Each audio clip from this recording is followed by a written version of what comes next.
Good day and good evening, and welcome to Extreme Farm with me, Caetsu Chaiji, but you can just call me Kai. Tonight, Extreme 2 from Endwalker, which is like a giga story spoiler, so that's why the boss isn't even in the thumbnail. But I will assume very quickly that, like, if you're here, then you either know or you don't care about the fact that it's a spoiler. I said me being late to start the stream because I miscounted people was me going like, we had exactly 6 people aside from Sip in my garden, and for some reason my brain was like, perfect, we have me, my mods, which is apparently one big amalgamation in my brain for a second, and 6 other people. I don't know if it was me that forgot to count myself, or if I forgot to count Aradil or Sip, but for some reason I thought I had space for 9 people. But the game plan, just like last time, will be that we will see if we can get 8 mounts, and if we get 8 mounts, we'll probably like cycle people in to get more mounts. Instead of moving on to the next thing. Partly because, well, usually by the time we have 8 mounts, it feels like a little late in the stream to do something else. But also because, like, look at this. We're like 11 people here. We might as well get everyone a mount while we're here, right? With that said, hey Rust, hey Zav, hey Gazel, hey Jake, hey Kiraheen, hey Yannick, hey Sally, hey Ilana, hey Cyanide, hey Agent Monica, hey Silvermint, hey Tina Lee, hey Kazragoon, hey Tristan, and hey Jules, and hey Ham. Hope you're all doing very well. But the game plan is that we'll be doing that extreme. I've done it once, unsynced, like around the start of Dawntrail, as far as I remember.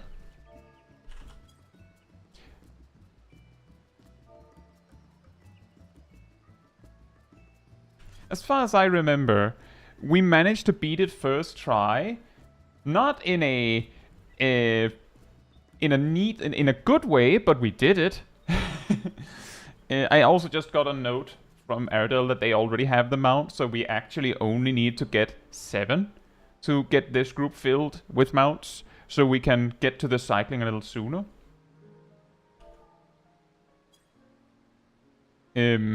Given that that we have 6 DPS, a healer, and a tank, I'm either assuming that Ceres, I'm also here. Yep. I hope I missed you. Sorry, Ceres. I hope you're doing well as well, and also you, Taldemar. Sorry, Ceres. I think it was because you were surrounded by like 3 other names that I had already seen. Also, hey Aradil. Hope you're doing well. Doesn't Cat also have the mount already? Maybe I should just go ask in the party chat how many have the mount.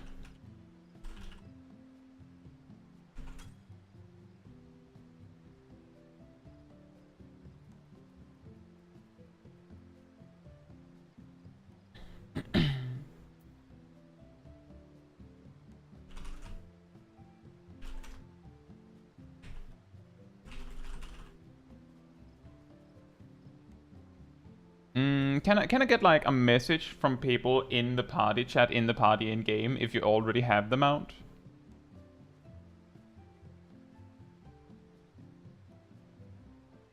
So if I know Erdil and Cat has it, and also see Cat on it.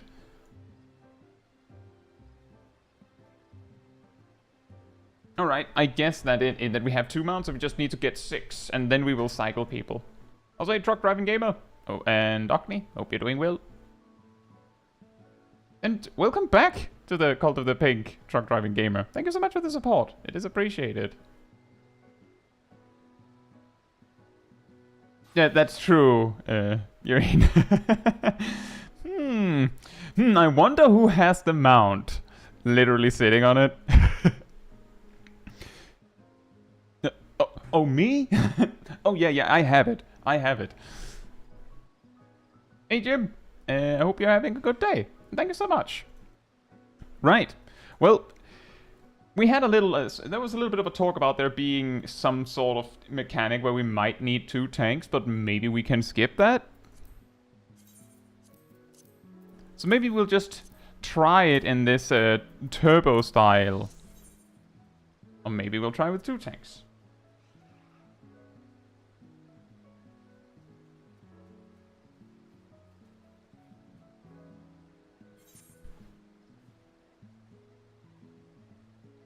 Heavy mitigation on the bust and you're fine.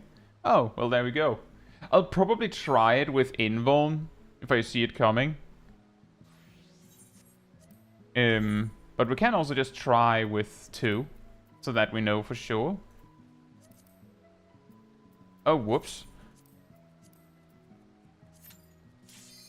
Almost went and did it correctly, huh?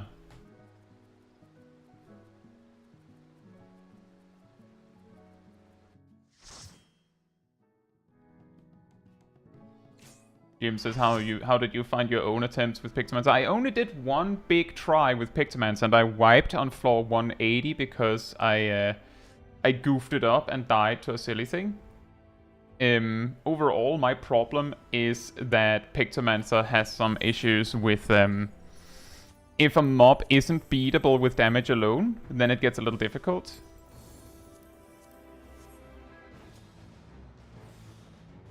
Zip, can you test the barrier when it doesn't mean that everyone else has to go and die as well?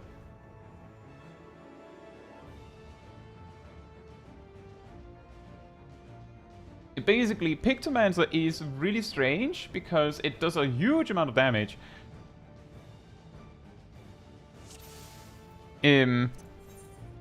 But it doesn't have the ability to interact with the enemies that much.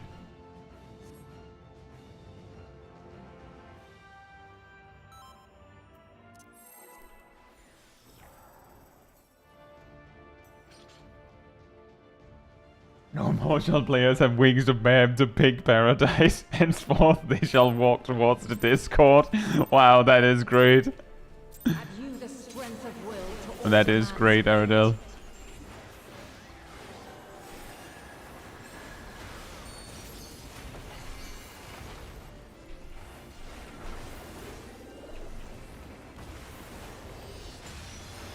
Wow.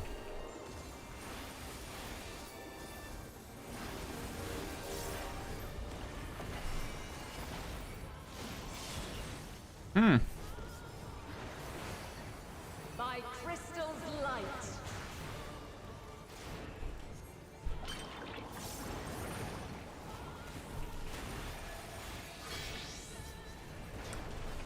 I don't remember what that is, but I'm...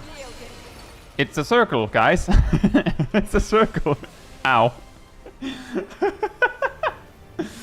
Well, I guess we're too close, cat. Crystals of light. To me.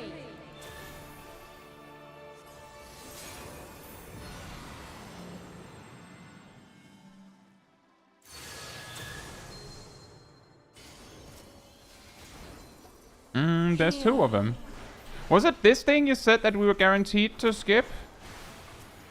The song of creation's end. Feel.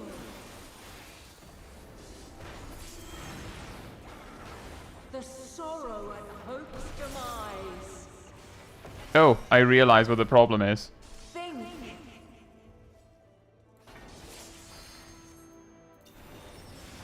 Find your way in the darkness.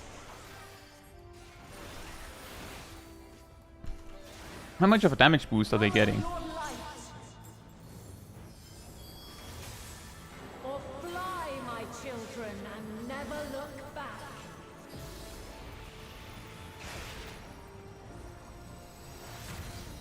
Was that the ad phase you were talking about, or was it a different ad phase you were talking about? Then you are resolved. But this test is far from over. The light doth obey my command.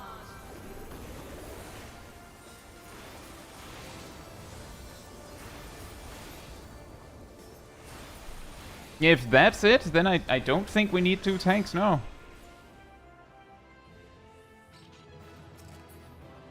Oh,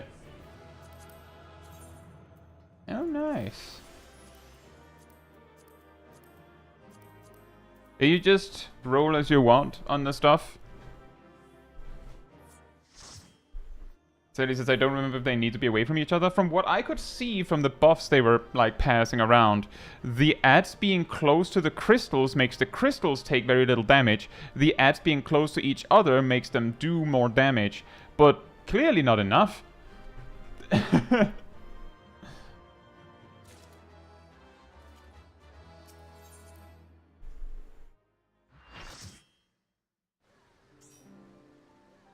But what happens with that water droplet if we don't have 2 tanks? I guess one of them will go on a random DPS or something?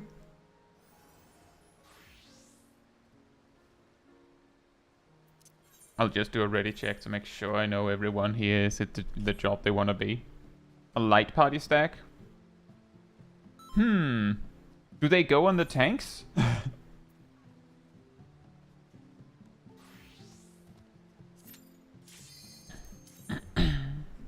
Goes to a healer. Well, what? Why were both of them on me and Cat then? Strange.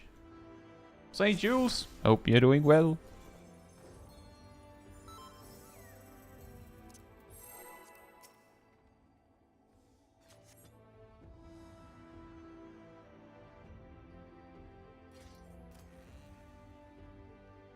I guess we'll see what we do about it when we see them drop. Have you the Oh. strength of will to alter I thought I would have to run longer. Might be.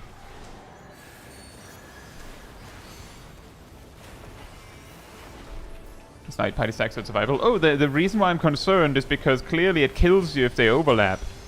So...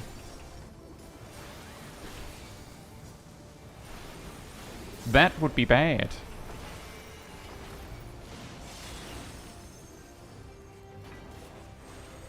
My crystal's light.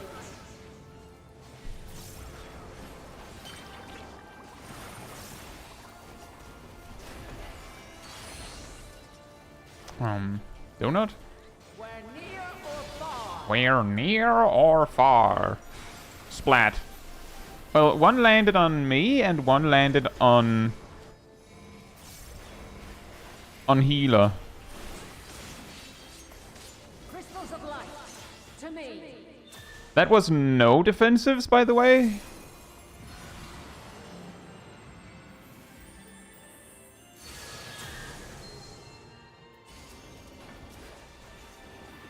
Here.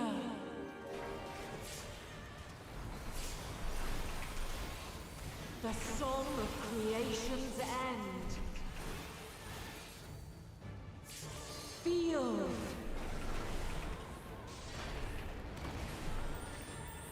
The sorrow of hope's demise. Follow your light. Level 100. Yeah. That's really weird. Children, and never look. That's really weird. Talama says, I think we did this with 116 when it was current. Huh. Well, that can happen sometimes. Then you are resolved. It vaguely reminds me of This test is back when Unreal was initially implemented in the game, with the first one being Shiva. My raid team at the time, we quickly discovered, like without checking what other people did, that it was actually completely pointless to bring 2 tanks. We just had 2 healers for the like raid-wide damage intake, but we didn't. Do I have this? No. We didn't need 2 tanks for that, because the 1 tank could just take the extra damage just fine. So that was technically also 1 tanked on current on content, quote unquote.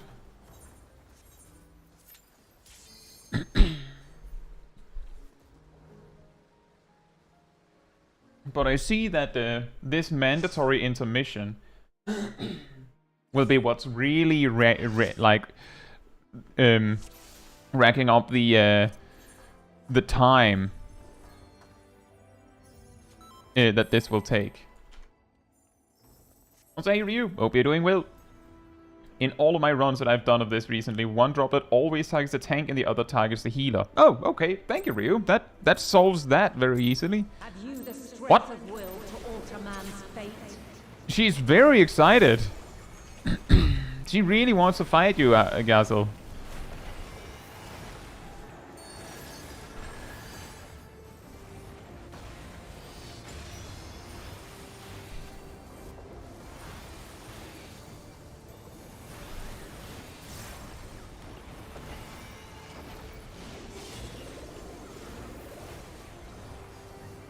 By crystal's light. By crystal's light.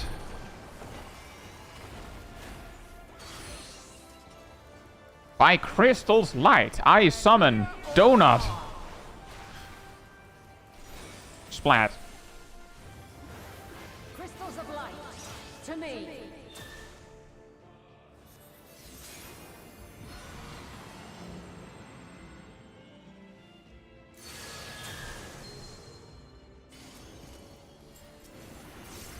Here.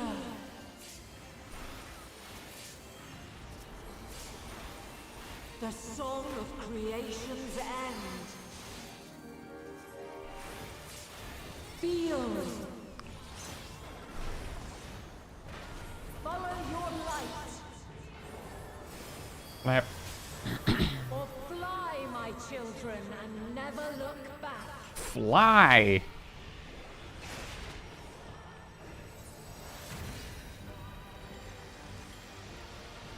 After this clear, I may have done this fight more than the normal version. Then you are resolved. But this test is far from over. The light doth obey my command. Mainly because, you know, for some reason, it basically never appeared in various duties.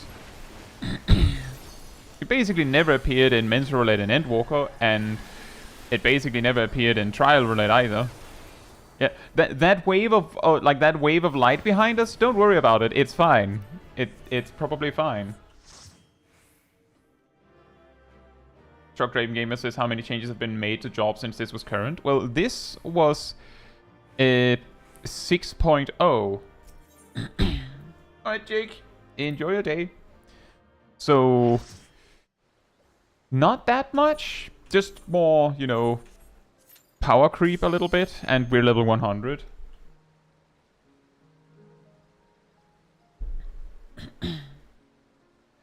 Like, the majority of things here, Truck Driving Gamer, is we're level 100.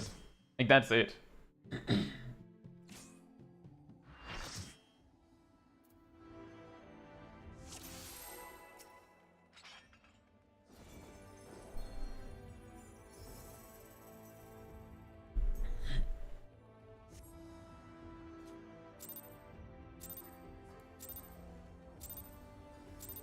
Have you the strength of will to alter man's fate? Have you the strength? The power to transcend.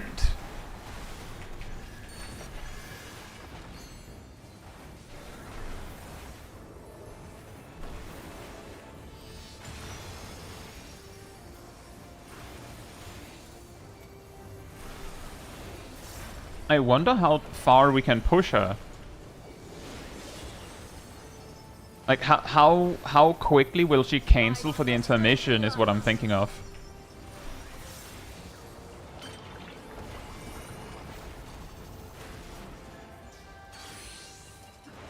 Oh, she's producing a donut again. Where near or far. Splat. And Crystals of light. To me.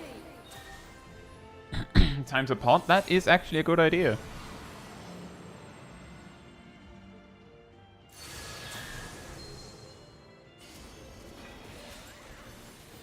Here.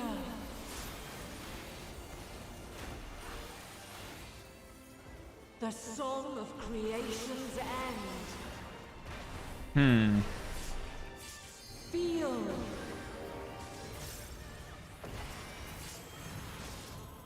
The sorrow at hope's demise. Follow your light. Or fly, my children, and never look back. God's favorite pastry, the donut, yeah. Nom. My blade. Then you are resolved. Yeah, most certainly. But this test is The far biggest from changes since this fight is probably like there's the Paladin rework. the light. Did 6.1 have Pictomancer? Nope. Pictomancer was added with Dawntrail. So yeah, like there's the new jobs from Dawntrail. But like in terms of like changes? It's a holy. Ah, of course. Oh, that would be a good troll change. Just Mimi changes the jobs. Holy 3 and Holy 1 has been reworked. They now hit in a donut around the white mage because it has to be holy.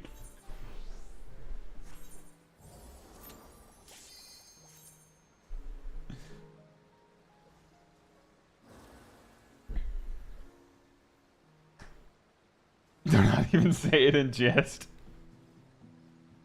Warrior's Chaotic Cyclone now hits in a random shape. Because it has to be a chaotic cyclone. It can't just be a circle.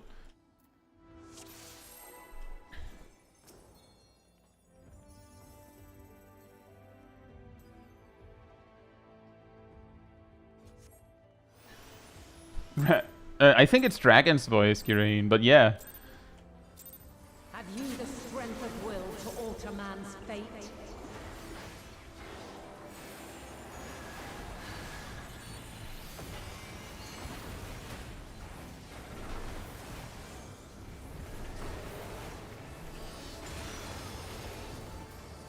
GP is watching. I'm just saying, if he actually implements actually any of the changes I listed in the ruining jobs video, I would be shocked, first of all. My crystal light. But I would also hope that they don't get added as they are, because many of them are like, they could work, but Where near or far. like some assembly required. Crystals of light. To me. Yeah, I don't think Burst Potion helps much. She was like 3% further. I'm guessing that at a certain HP percent, which we easily skip, Here. she skips to this. The song of creation's end. Feel. Again, it was similar to when we did Seed of Sacrifice, Follow where like essentially once he had finished his first sequence of mechanics, he went to the like starting the intermission. But if you could kill him before that, then that was it. But we can't in this case. She's too chunky. Then you are resolved. So the best way we can cut down time is by being faster at killing the ads really, and faster doing this part. Obey my command.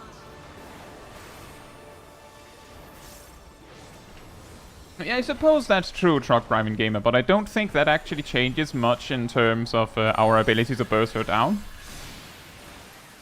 6 Pictomancers. Again, I don't think that will be enough to burst her down.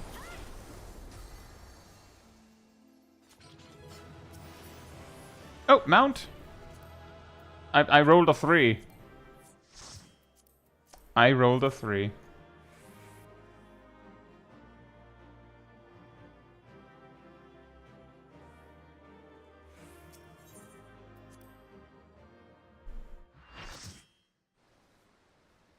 GP will do it just to troll me. You know, Truck Driving Gamer, you might be joking, but I'm just saying... I'm also joking when I say that, but I'm just saying that when I released my initial Endwalker Samurai guide, which included all the jazz with Kaiten and all that, it was like a month later, Kaiten was removed.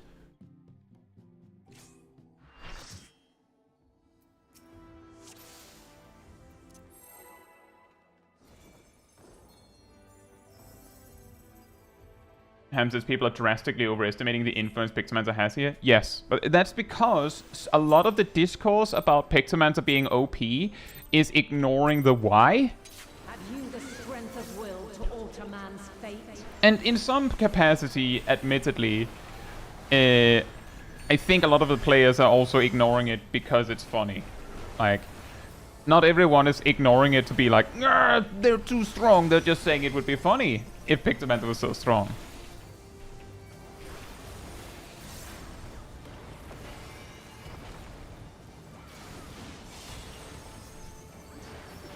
Square Enix can barely order a pizza in a month.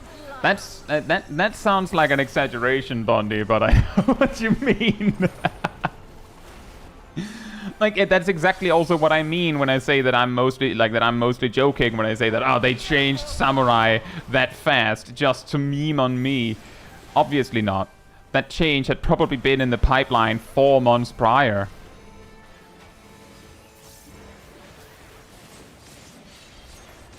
Crystals of light, to me. Yeah, there's not that much we can do. Like, if we, my guess is that the breakpoint where she switches to the next mechanic is once you pass 40%. Based on how we sometimes see the tank buster and sometimes not. Feel. Follow your light. Or fly, my children, and never look back. But yeah, the reason why we're saying Pictomancer isn't impactful enough to, like, 6 of them would make a massive change here is because the way that Pictomancer gains that huge advantage in the current ultimate is basically the way the fight is designed.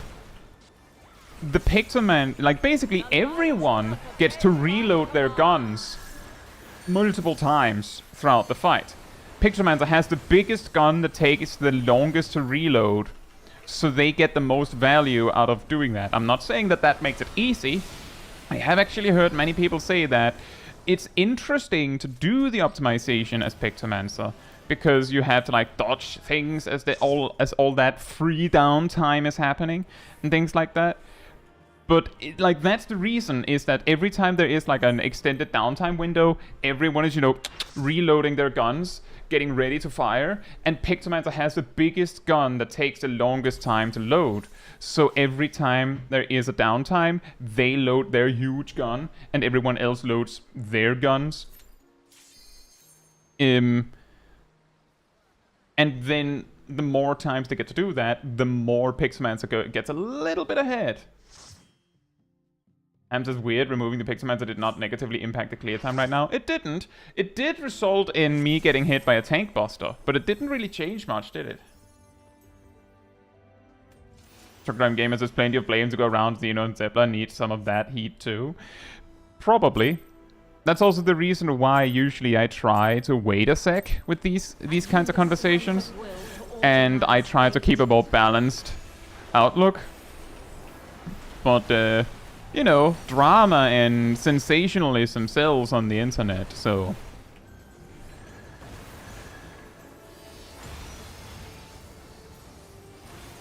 And in fairness to the credit of those exaggerating how impactful Pictomancer is very impactful. Like, it is very, very strong. That is, like, saying otherwise would be absurd as well. But the way we're approaching this conversation causes your average player that don't understand these things in enough detail to misinterpret aggressively what it actually means. And give it more hate than it needs to, or deserves.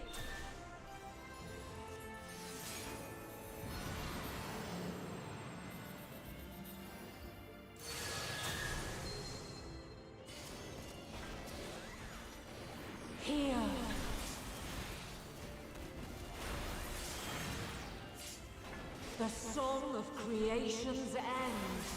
The song of creation's end. Feel.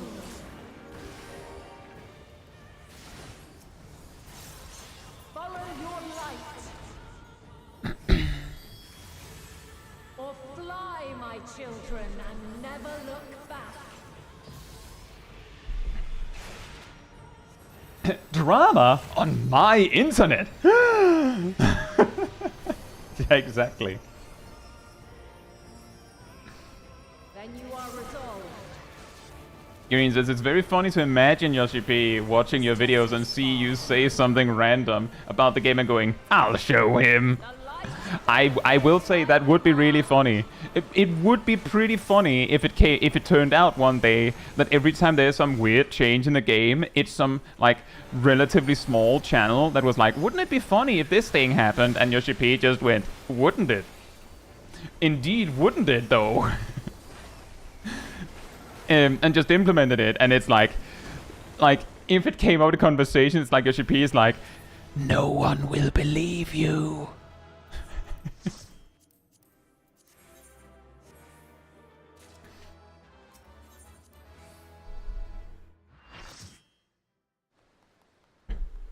And like it's even further brought home by, oh, I sold some clear prisms, awesome.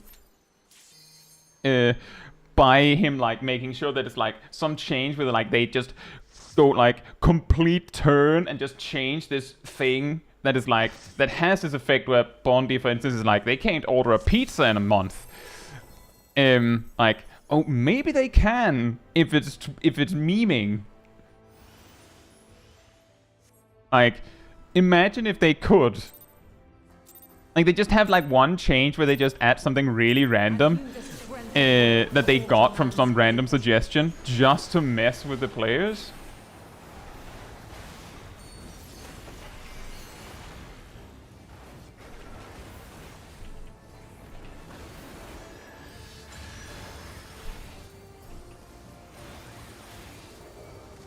Like that would be amazingly funny.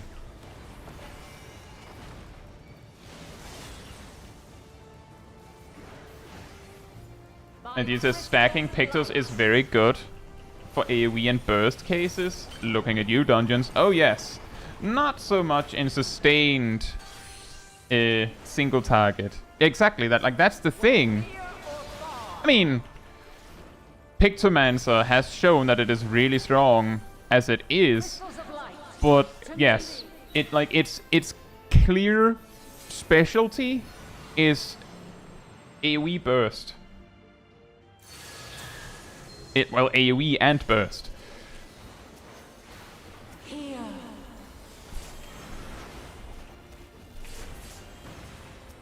The song of creation's end.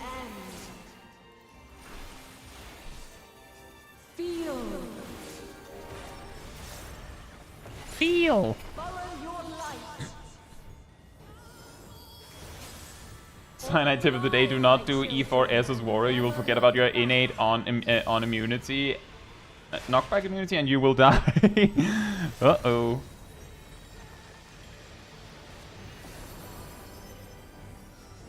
But yeah, like exactly. Then you are resolved. Your like button is glowing. Click the glowy button now. Now that's a good one, Aradel. How do you do the easy rotations? Click the glowy button. That's a good one.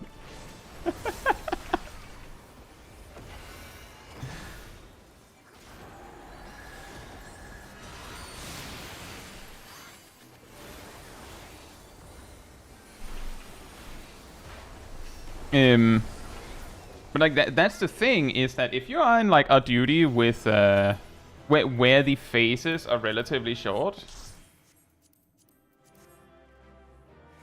So is the subscribe button. Yeah, just be careful that that you don't press it too many times.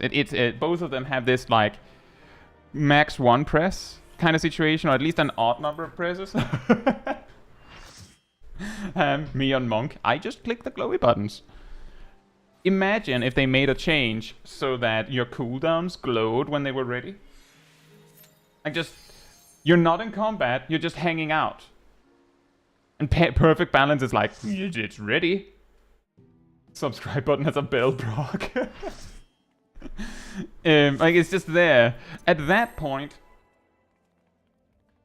we're starting to reach a point where I would absolutely say that someone saying, just click the glowy button. Like, if they make the glows directional enough, like, helpful enough, then, like, we're starting to reach a point where it actually, like, works. Have you the strength of will to alter man's fate? But yeah, what makes Pictomancer so strong is simply that, like, if you can make the boss phase change by bursting, then it means that Pictomancer's ability to burst really hard means that Pictomancer has to not be bursting less by bursting harder. Like, that kind of reasoning is also part of the reason why, when I was making my mentor job tier list, I weighed Pictomancer's burst a little better. I actually discovered, like, a little after I had, like, made the list, that someone had gone through and, like, compared all the mage DPS jobs, how strong their, like, sustained attack rotation is at each level range, like, over, like, several minutes. I'm guessing it was, like, mathed out or simulated or something. But in, like, level 50, 60, and 70, I think might even have been 70, Pictomancer wasn't actually that amazing. Presumably it was missing some of the core things that makes it that busted.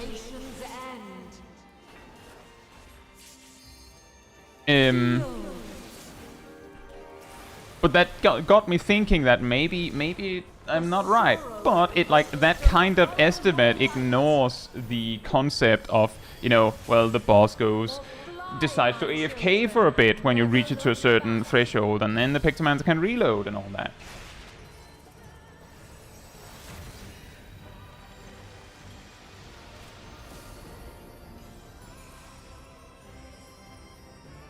Then you are resolved.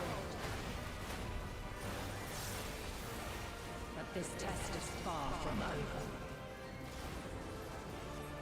The light does obey my command.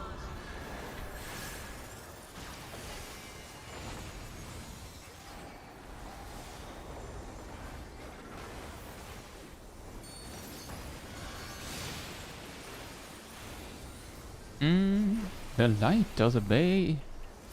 Oh, the wave still doesn't make it, guys. Do we have a mount? We have a mount. That's what you have to do. You just have to like, just ask if we have one. And I have a mount.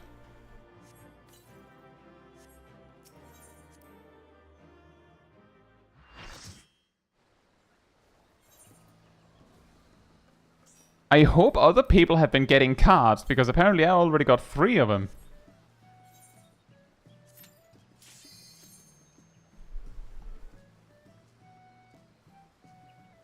Silly, the difficult part about that conversation is that it's a little bit like the you know, the meme goalpost moving thing that we sometimes talk about. You know, the classic. Oh, well, you're not that good of a player. You haven't even done any hard content. Oh, you did the newest extreme? Well, you haven't done a savage, so whatever. Oh, you did the newest savage? Well, you haven't done an ultimate. And also, even though you did the newest savage, you did it after me, and when I did it, I had worse gear, and it was harder when I did it. Oh, you have done an ultimate. We haven't done the current ultimate. Oh, you have done the current ultimate. Well, when I did it, it was harder. There wasn't, like, the good guides hadn't come out yet when I did it.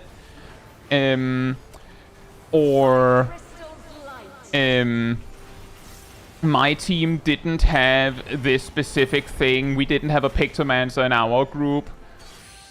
So therefore, because yours did, it doesn't count, or whatever. Like, that's how it will always be, is that it's not so much about, like, discussing what's easy or hard, or what's interesting or what's challenging. It's about, I'm better than you. Like, that's really what it's about.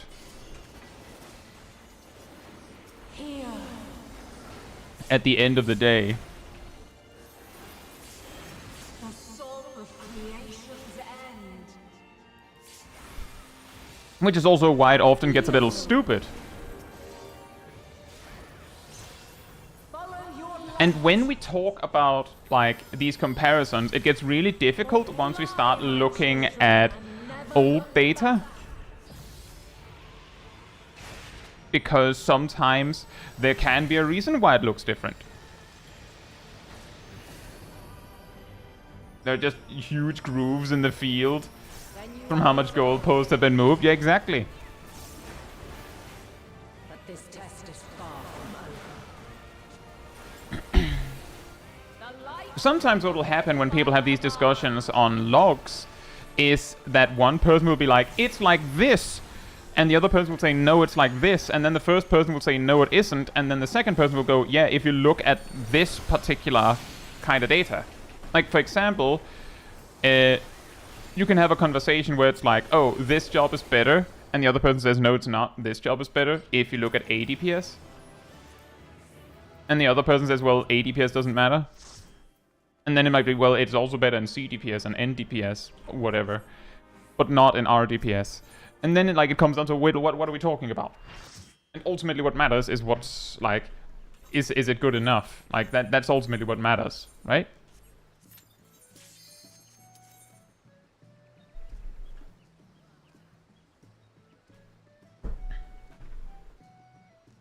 And I'm guessing, based on what Sally and Bondi is saying, is that one of them is looking at one kind of comparison and the other is looking at a different one.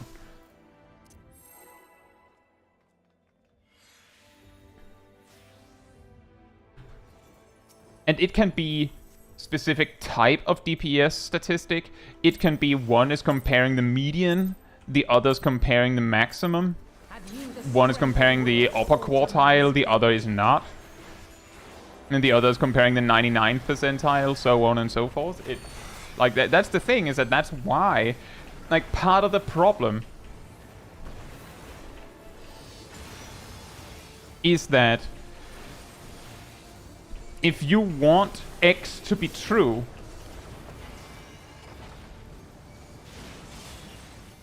then you might be able to angle the data so that you're right.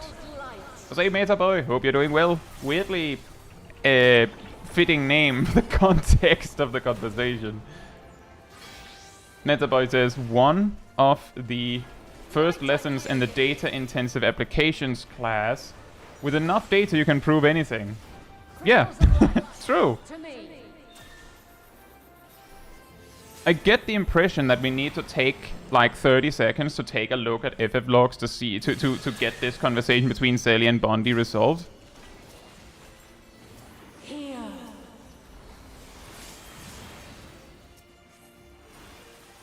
The soul of creation's end. And when I say a few seconds, I do mean a few seconds. Or fly, my children, and never look back.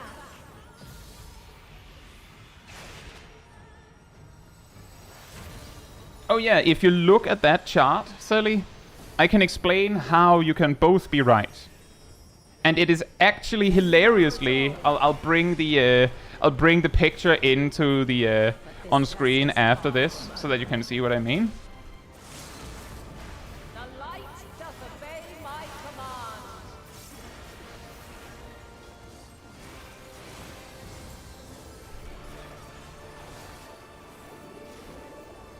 command. Yeah, like, actually, if those of you that are in the community Discord, you can already see it in the classroom, and you can probably see that what I said about one person is looking at one thing, ow, and the other is looking at a different thing.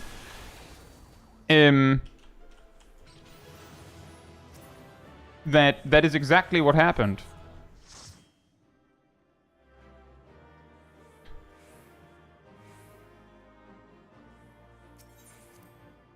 So,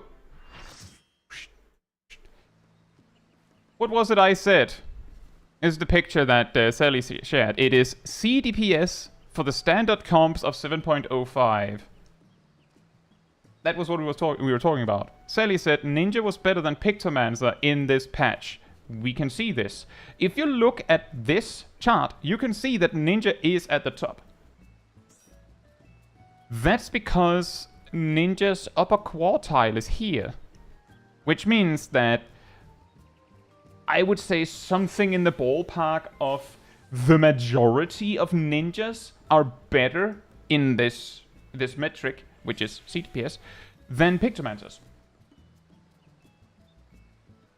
And the important thing to consider if you haven't looked at CTPS before is that, long story short, it is generally considered the way where you get the most fair comparison, so I've been told, when comparing jobs that rely on raid buffs and jobs that don't rely on raid buffs. Which means that jobs like Black Mage is compared on a quote-unquote fair metric to a job like Pictomancer, and there you can see the difference is quite significant. And you can see ninjas at the top, because ninjas' upper quartile and their median and even their lower quartile is higher. Now, the reason why Bondi says that it's not even true, Pictomancer is better than Ninja in every metric, is because this, you see this? And this. You see this? This and this. Ninja's, like, top performance is a, like, 500 below Pictomancer's best performance. And Ninja's, best, upper best performance is like top 1% or so. And Ninja's absolute best performance ever done in this patch is nearly 1,000 behind Pictomancer.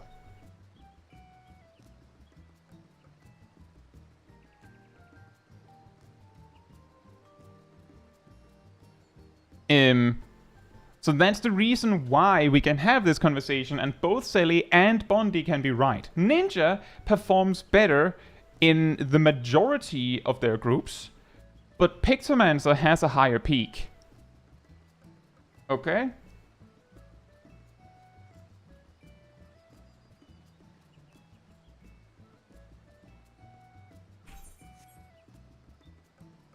Right. Well, now we have a space. Who should we bring?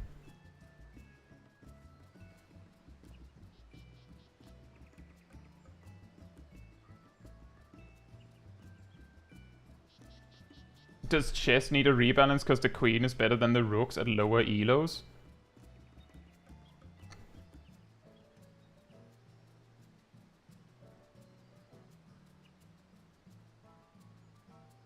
I feel like it's a different conversation.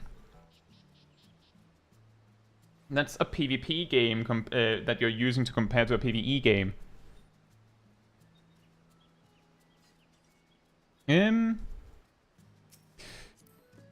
I could invite anyone. We're trying to get everyone mounts.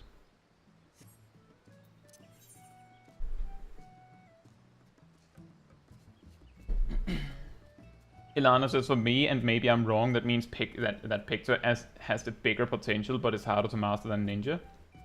I don't even know. As far as I'm concerned, Ninja is harder to play than Pictomancer. That's my opinion. My experience tells me that.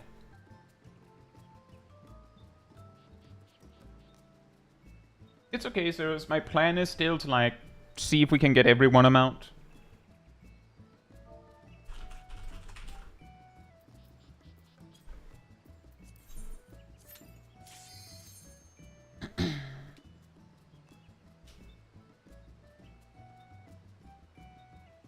Ham says, does the queen fall off at higher ranks? That is also an important bit. Bondi says, does chess need a rebalance because the queen is better than the rooks at lower elos?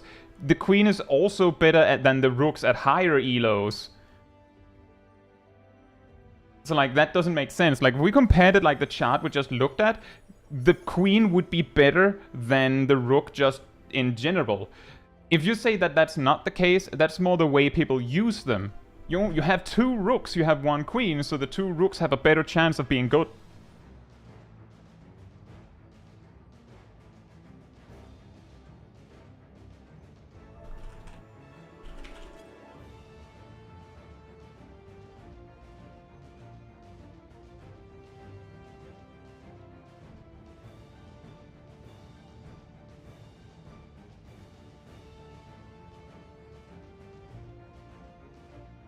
Stike says queens and chess can be traps. Over-reliance on them can cause massive gaps that can be exploited. Indeed, also true. In fact, at really low elos, it's probably a really high probability that a lot of bad players rely entirely on the queen. Like, their opener is let their queen out, and then just use that, like, only move that until the queen dies, and then they're like, well, now I don't know what to do. I guess I'll let out a rook next. And because they rely so heavily on the queen in lower elos, the queen has a much higher, like, basically kill-death ratio, you could say, because it's used more. Like, it has a higher pick rate before the match ends.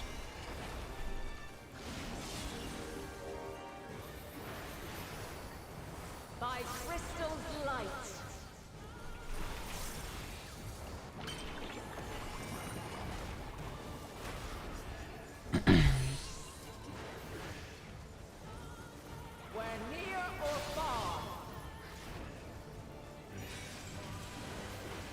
How's it, Furu? Hope you're doing well.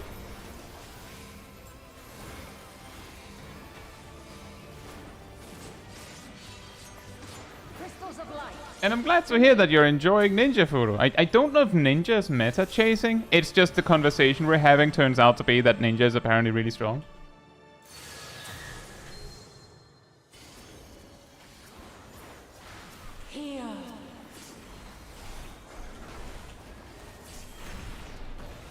The song of creation's end. Feel. Follow your light. Or fly, my children, and never look back. That's also the point Bondi made, that Picto probably has a lot more data than Ninja.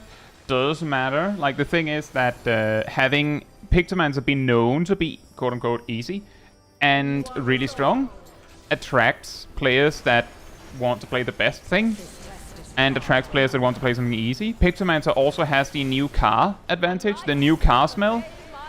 Players will choose Pictomancer to play over Ninja because Pictomancer is newer than Ninja. Which of course also means that worse or bad players will play it. And new paint smell, I guess, as well.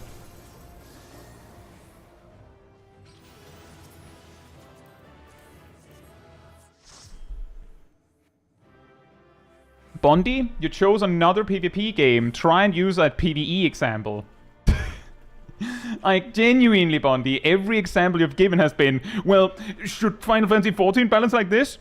If they should do this, should this PvP game where the universe is different completely because it's player versus player, not player versus environment, should they then do that? It's not the same.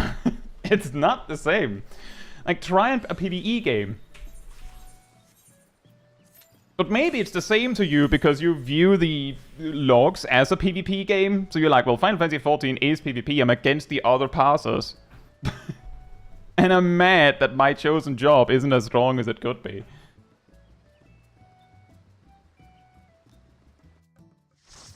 The E in PvE's environment? Yes.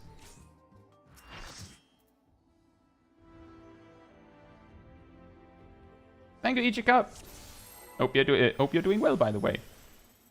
Should Netherite gear be nerfed because it invalidates diamonds? Bondi, that's not the same conversation. That's like saying, should we nerf, should we just make it so there's no such thing as item level increases? Should we just be playing Guild Wars 2?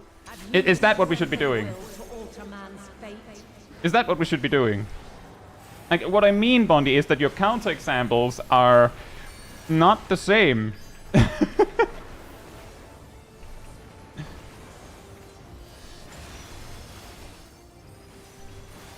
Tristan says, I thought it was everything. Well, if it was everything, then a PvE game would also be a PvP game. A PvP game would also be a PvE game by extension. Which mount do you need except EX2? I need all of the Endwalker Extreme Mounts. Except the Zodiac one. The first one. because we got that previously.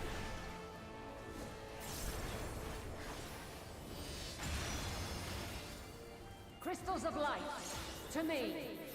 I had a little trip up because for a second I thought that I lagged out.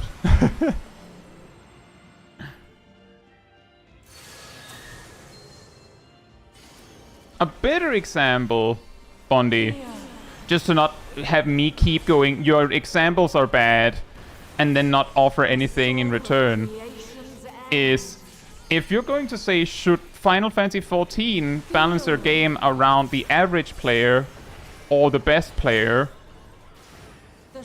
then the reasonable comparison would be to do something like, should World of Warcraft do that? Or should Guild Wars 2 do that? Or should Elder Scrolls Online do that? Because not only are they also, like, the context is a PvE environment that we're talking about, but they're even in a similar genre. WoW doesn't balance. As a matter of fact, Ceres, like, World of Warcraft does balance, but if you take 5 minutes to look at what World of Warcraft is cooking, you'll come back here and go, you know what? You know, I think Pictomancer is fine.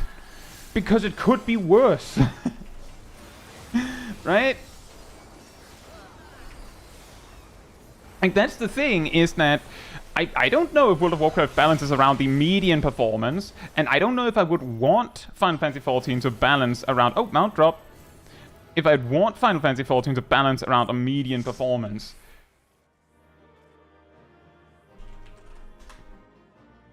But I can say that the kind of imbalance that Final Fantasy XIV has is, like, I'm not joking, when the balance is tight, players will, like, grab, like, they'll put on their detectives hats and their loop and zoom in further and go, no, I'm pretty sure that the job that I don't like is winning by 0.1%. And I'm mad about it.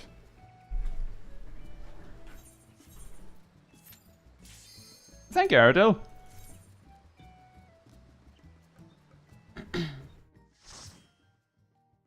Nick, also Heat Tape, and Nick Pixels, and Gustavo, and Gleaming. Hope you're all doing well. WoW balance is always so cooked. Yeah, I remember when they added the support specialization for that for the Evoker, and the game balance completely broke. Like, the whole thing just broke.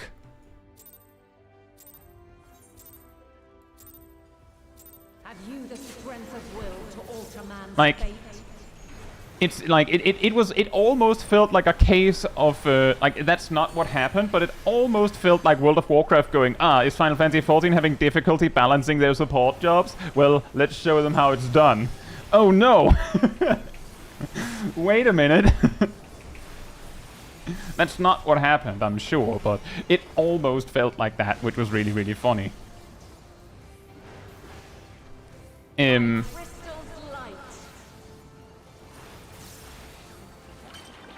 But it is a concern when the balance starts to go a little off. Because part of the reason why we have all jobs being balanced and viable... Well, part of the benefits of us having that, which we usually have, is that it means that you can safely choose what you want. And, I mean, in World of Warcraft, you can do that. Like, you can... Now, the question of how long it'll take you to find a group is a different story. Here.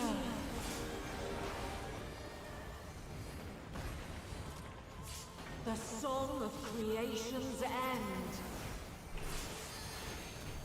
Yep, well, it's actually worse than that. As far as I know, if you're, say, a feral druid at a time where feral druids are not, like, amazing, then most groups will assume when a DPS druid joins their group, it's a ranged DPS because it's a boomkin.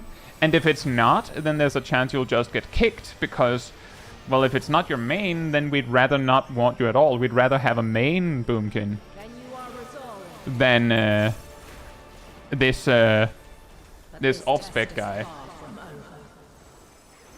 As I have to change to marksman or go. Yeah, exactly. I'm guessing you're playing survival? Or were you playing Beastmaster? The worst ones in that case is definitely survival, because they're like, oh, a hunter, they're probably a range DPS, right? Well, might not be. And then you just get kicked when you're not. That is, of course, an exaggeration. Not all groups do that. Not all groups do that.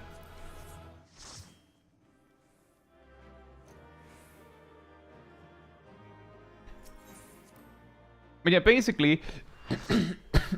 Sorry. What we're experiencing right now with Pictomancer being quite strong is that we're seeing a slight exaggeration in this aspect, because the thing is, in Endwalker, and I'm sure also in Shadowbringers and in Stormblood and in Heavensward even, but in Endwalker we had at least 2 raid tiers, if not 3, where jobs were being excluded because they weren't strong enough, because either A, they weren't really being used in the first in the first week's clears, because maybe they needed a little bit more, they were a little bit harder to make perform,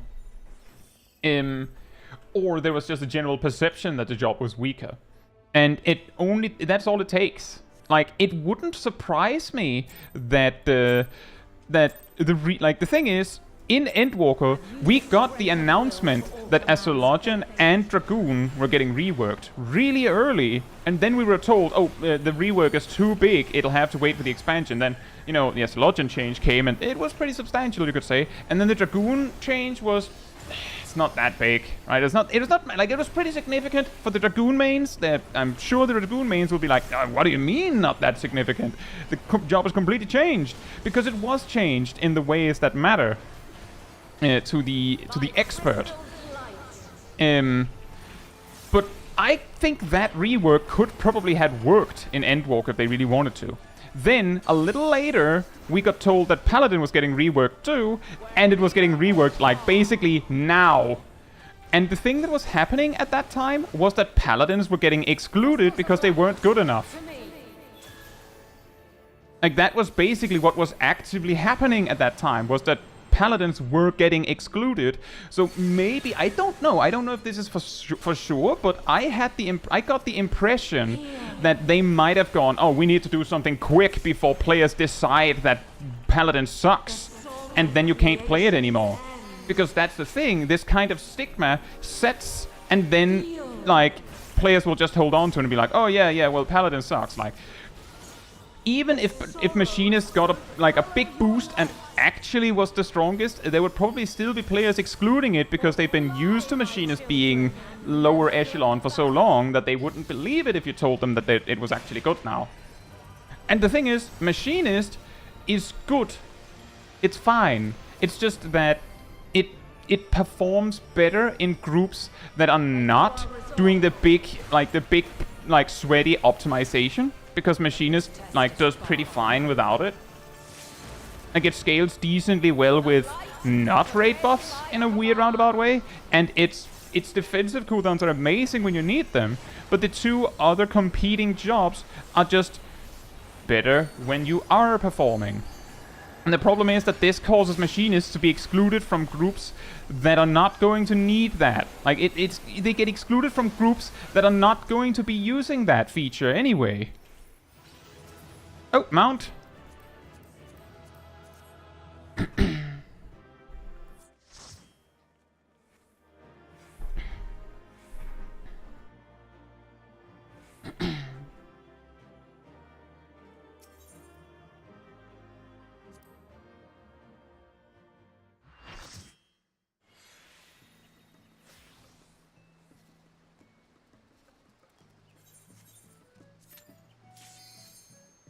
Only having 4 selfish DPS might be part of the problem. No, I don't think so. Metaboy says, I'd say WoW comparison doesn't work. The WoW's majority of player base is there for the combat content, while Final Fantasy XIV has a lot of different types of players. Well, that's the thing, Metaboy, is that Final Fantasy XIV, I would say in a rather unique way, is a game where there is a large part of the player base that cares a lot about this kind of tight, like, balance and optimization. But there are also a lot of other things you can do in the game. In World of Warcraft, this is not quite the case. But if World of Warcraft is not the reasonable comparison point, then what is? Do you have a better game to compare Final Fantasy XIV to? Also, hey Kadia, hope you're doing well. I don't know if I understand the rotation of my class. Well, my channel has job guides for all jobs. There's a playlist on the channel. And there is one, there should be a samurai guide that says level 50 to 100. It starts with a tutorial for level 50, which should tell you exactly how to play samurai at level 50. Like, precisely. And only once that has been explained, does the guide go on to explain what you do after that. So if you're not sure how to play your job at level 51, then it should cover that in the first, like, 10 minutes of the video. Crystals of light. You can also just search for my name on YouTube, as followed by Samurai, and choose the newest video you see, because there's probably like 2 or 3 guides that'll appear.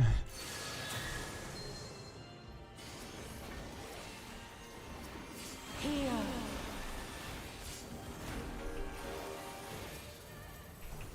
The song of creation's end. Feel. I suppose they'd say there's nothing like it. Since no matter what you do, you have to interact with the combat system. Want to gather the endgame gear. Yeah, but that's the thing, Metaboy. That is why it's a why we compare them and then we consider the difference. Also, thank you, Erdel. Erdel posted a link to the guide I was talking about in the chat, Kadia. But that's the reason why we try to find a comparison point, because if you make the statement that, well, you can't compare Final Fantasy XIV to anything because it isn't like any game, then it's like, well, I mean, World of Warcraft isn't quite fair to compare to anything either. Like, a significant portion of that player base are PvPers. And a large part of that player base genuinely just logs on to do old content and farm mounts. Which is also a significant part of the player base in Final Fantasy XIV. And a significant amount of the players just farm transmog. Or just stand around. Like, not as much as in Final Fantasy XIV, I believe, but there are a lot of players that will just stand around in their glam. Well, their transmogs. So, the best we can do is find a fair game to compare it to. And incidentally, part of the reason why we often compare World of Warcraft to Final Fantasy XIV is because Final Fantasy XIV were built on, in a large part, back in A Realm Reborn, was built heavily on copycatting World of Warcraft, because they were basically trying to see what works, and World of Warcraft worked, so they basically went, well, what works in that game? That is also why there are so many things that are similar in the game, in the games. They have then since, you know, moved away. And that doesn't surprise me, Bondi. But that's the thing. I have been told that the transmog, rather the gear collection system in World of Warcraft that builds on the transmog system, the gear collection system is what we in Final Fantasy XIV call the glamour dresser, by comparison, which is not the same, but it's similar. The problem with implementing the gear collection system was that it was to be implemented in a game that was, you know, already been this far. Like, it is as old as it is. Who do I invite now? Any takers?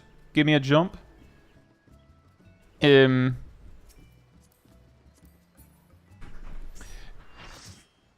But it's because, like, to actually implement it while the game is already there is a lot harder than going, well, when we make the game, we'll just make sure that all the gear systems work in this gear collection system from the very start. Like, they can just do that. Comparing is about pointing the differences, isn't it? If there was none, why would compare them in the first place? And that's also true. If World of Warcraft and Final Fantasy XIV were basically identical, then the only difference would be how the communities interact with it, right? So it's a difficult comparison. Azaviak, hope you're doing well. Have you the strength of will to alter man's fate?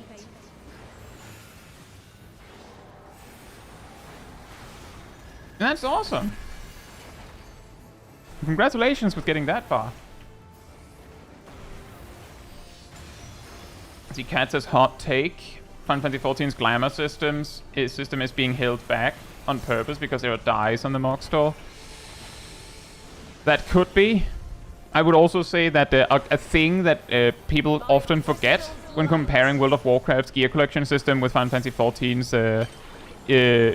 glamour dresser is that World of Warcraft, you can't actually dye your gear. You can actually not really change it. Like, it just looks like that.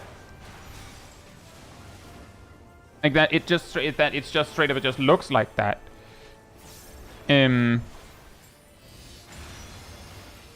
It's fine, Meta Boy. I sometimes also get caught in a little bit of like a brain path down a lane, and then someone is like, "Are you sure you think this way? Do you realize what that means?" And that's why we have these kinds of discussions, so that we learn. The song of creation's end. Feel.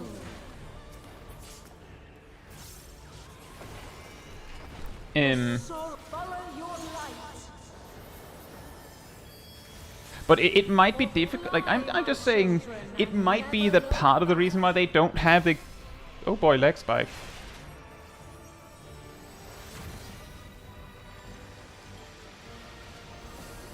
Then you are resolved. But this test is far from over. We're coming back, I think. Slowly coming back. I think it's YouTube acting up again. Because my game is perfectly fine. That is weird.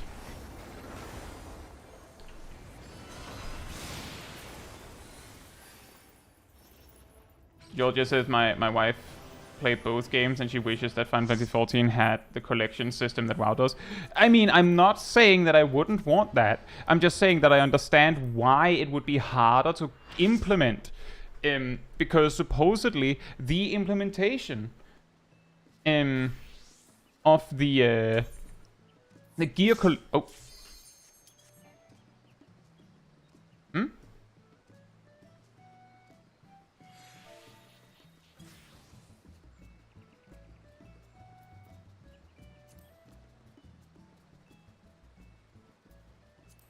Oh.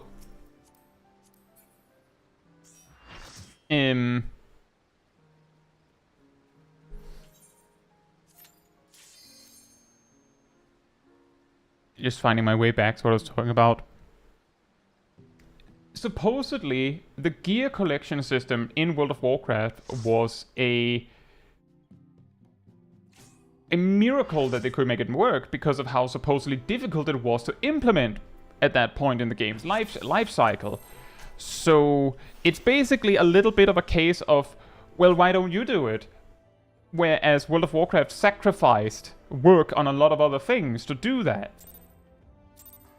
And yeah, admittedly, it would be nice if we had that. Definitely. But I can see how Final Fantasy XIV might be more complicated to implement this in. But it would be nice if we had it. I'm not saying that it wouldn't be nice if we had it. I'm just saying that I understand why we don't. There's also like, I also mentioned this earlier on the Discord, in fact, because we talked exactly about this earlier. As someone who has played World of Warcraft for like 15 years, yes, really, I will say that the gear collection system was overwhelming to me. Yes, I can see every single item in the game that you can wear, every single visual change you could possibly want. But I don't care about like 99% of them. So what it's really doing is it's just making it really hard for me to see the items that I actually care about. Crystals of light, to me. And usually what would happen is that I would just go, I'll just wear one of the tier sets.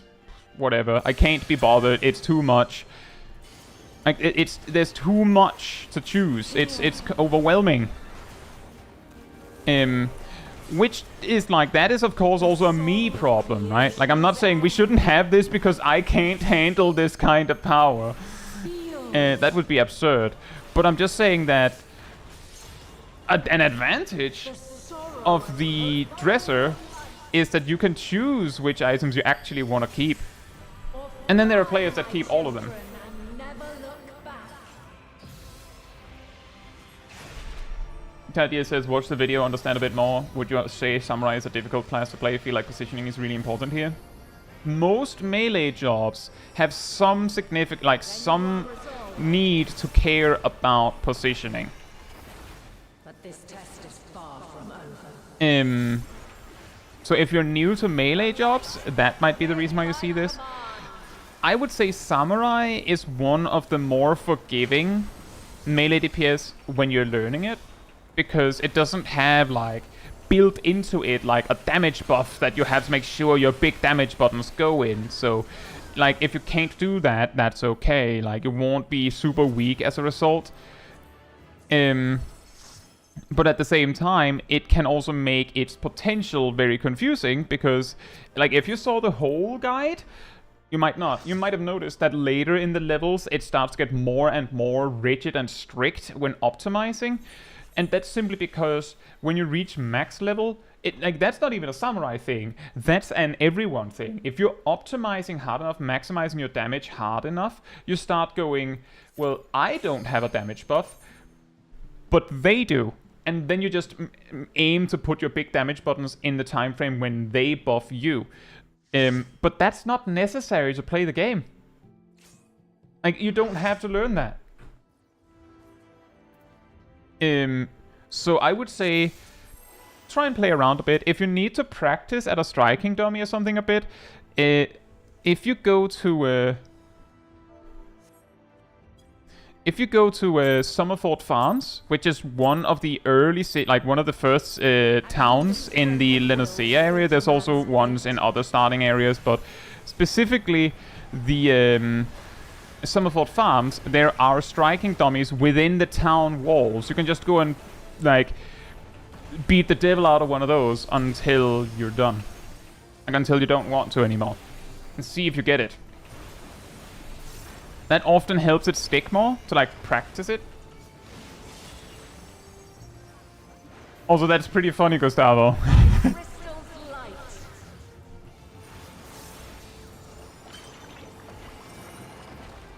Yeah, I get that, Kadia. That is also exactly the reason why I'm telling you, you don't have to be able to do all this, you don't have to be perfect. There's a difference between playing Samurai casually and playing it optimally.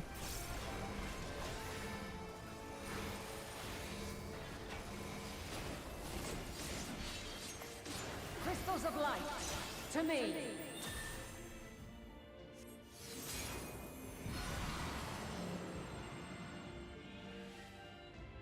Oh, that wouldn't work, Osteich. Kadia is level 50. Here. But that's still a good idea. The song of creation's end. Feel.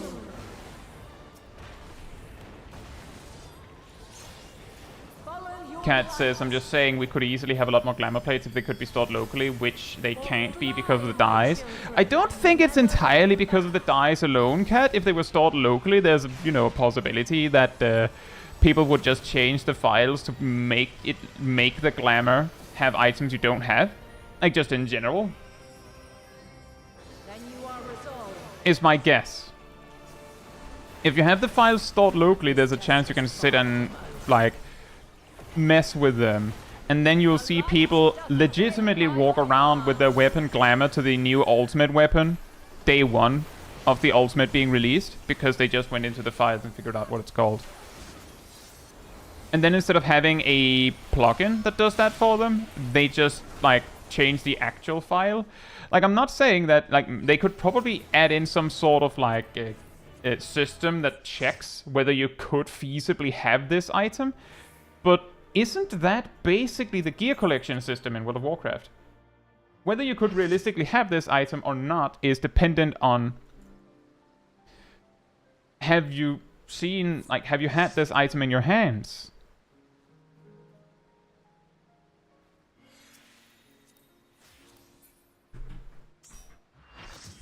Basically what I'm saying, we've actually talked about this before, is that every time there is a suggestion of, couldn't we have it client, like, couldn't we just have it stored locally? Then it wouldn't be a problem. Is everything that is stored locally in Final Fantasy XIV, everything that the game trusts the client with, has been cheated with. Everything. Like, the server goes, I'll trust you on where you say you stand. Alright, Ham, enjoy your evening. And then people will use it to speed hack. Yeah, Bondi said the same thing. Like, anything you say can't it be stored locally is basically saying, I don't mind if people cheat with this. In any way. Like, I'm not even like, I didn't even reach the, but then they can't sell you white and black dye from the store. They won't be able to sell you outfits. They won't be able to, like, make content that gives you glam at all. Any item that whose primary or only purpose is glam is now meaningless. Because you can just make it. You can just make it so.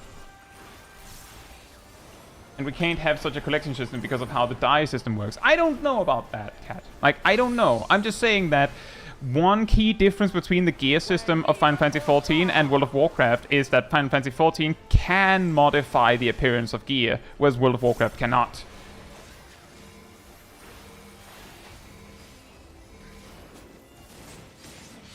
So it would be more data, I guess. Just hold the undyed versions in collections? Yeah, that could be. But depending on who you ask, that could be viewed as a downgrade. Unless, of course, you both get the dresser and the new system. But yeah, you could do that. You could just go, oh, you only have the regular version. You have to pick it out of your, like, gear collection system to modify it.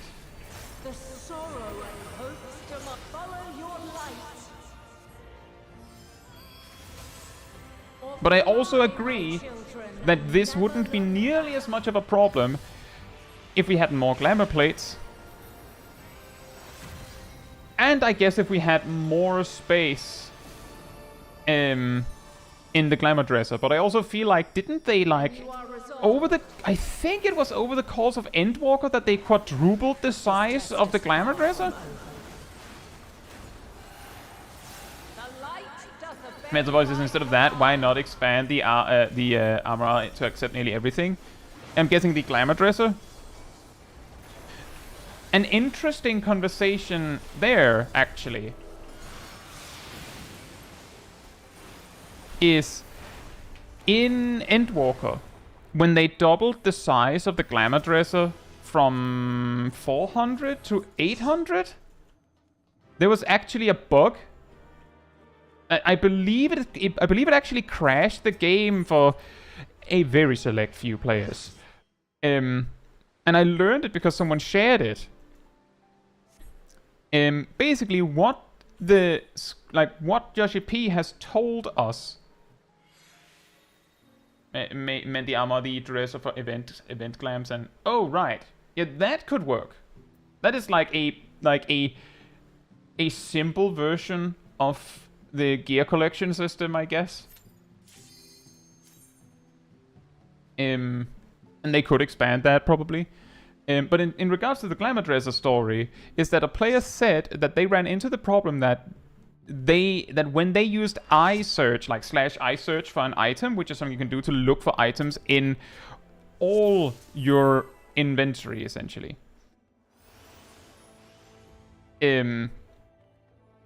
Is that I believe his game would crash, but only when he had a specific extra additional item in his inventory or something to that effect.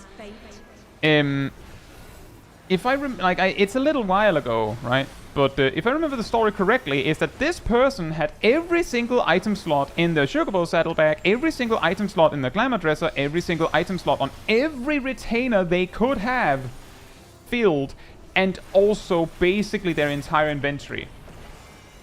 Like, they had basically said, well, you gave me all this inventory space, so I'm gonna use it. And then they used iSearch and the game crashed. And he basically found out that there was an exact like cutoff point of how many items it was okay with and how many items it was not okay with. I believe it was bug fixed later, but the point is that now we can argue that maybe the database for Final Fantasy XIV is not very well optimized. That's possible.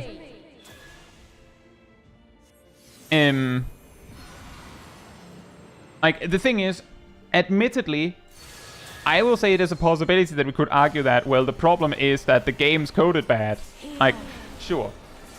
But I'm also just saying that it does sound like when they say we have given you all the space we can muster, they mean it. Like, they mean it when they say we have given you all the inventory space we can muster. And that'll have to be that. And we give you more when we can. Because it seems like they pushed the, like they actually pushed the limit to the point where the game started crashing over it. Like they actually found a barrier. They fixed it, but they actually found a barrier. Hey Kinmao, hope you're doing well. But yeah, that is a good point. That technically we already have the armoire, whatever it's called.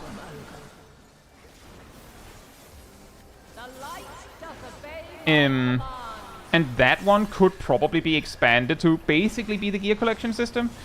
And then they just need to make it so that it's not an object in the game and it's just like a UI element.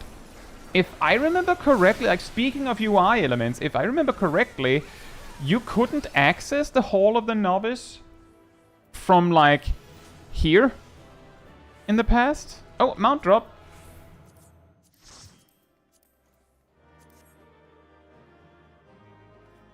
So like they can expand these things. Have you played Lost Ark? I have not. Nick says people tend to forget what they've been given in the past. Yes. Let's see. Rust had to go AFK. Is Salem here?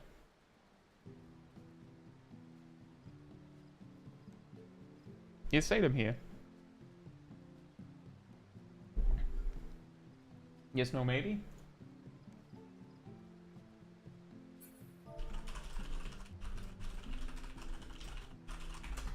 But that is absolutely true, Nick. Like, that's the thing, is that...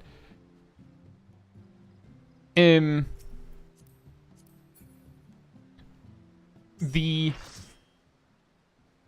things that we have in Final Fantasy XIV that they don't have in World of Warcraft, for instance, is often, like, quietly skipped over. It's like, in Final Fantasy XIV, you actually have an absolutely astounding amount of inventory space.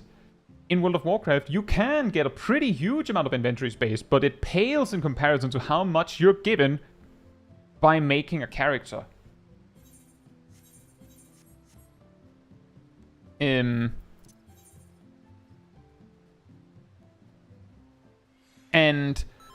that, of course, is not relevant if you're like, but I want the gear collection system that is in WoW. Like, that's not helpful, right? That's basically whataboutism, right? It's like, well, you want that, but you have this other thing. And? Like, it would be like going, I wish that Final Fantasy XIV had druids. And I then go, well, I don't know, Viper's here, and you know, Viper's a snake. It's not a druid. Like, that's not super helpful. Like, there is, of course, the argument that, well, if you want the druid from World of Warcraft, then you have to, you know, play World of Warcraft. But it's the same kind of deal of, I want this, you have that. Well, it's not this, and I want this. Which is perfectly understandable. I would also like the gear collection system from World of Warcraft. But I can also see how I would probably just be overwhelmed. Like, my glamour dresser is not full.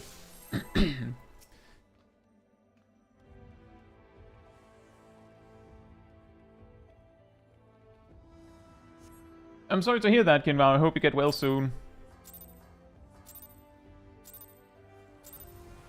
Have you the strength of will to alter man's fate?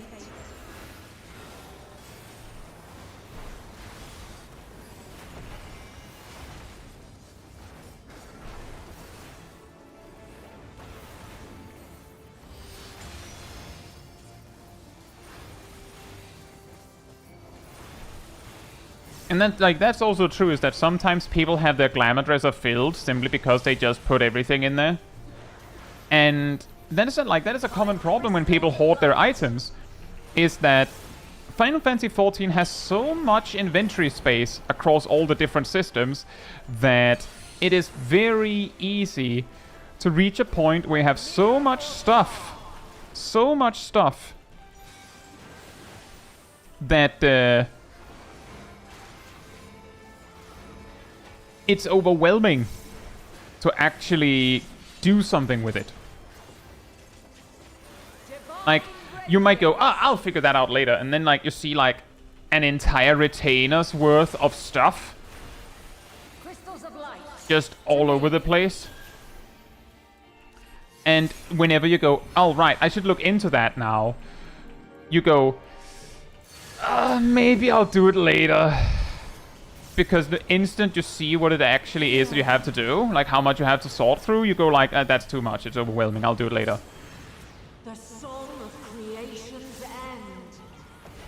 end.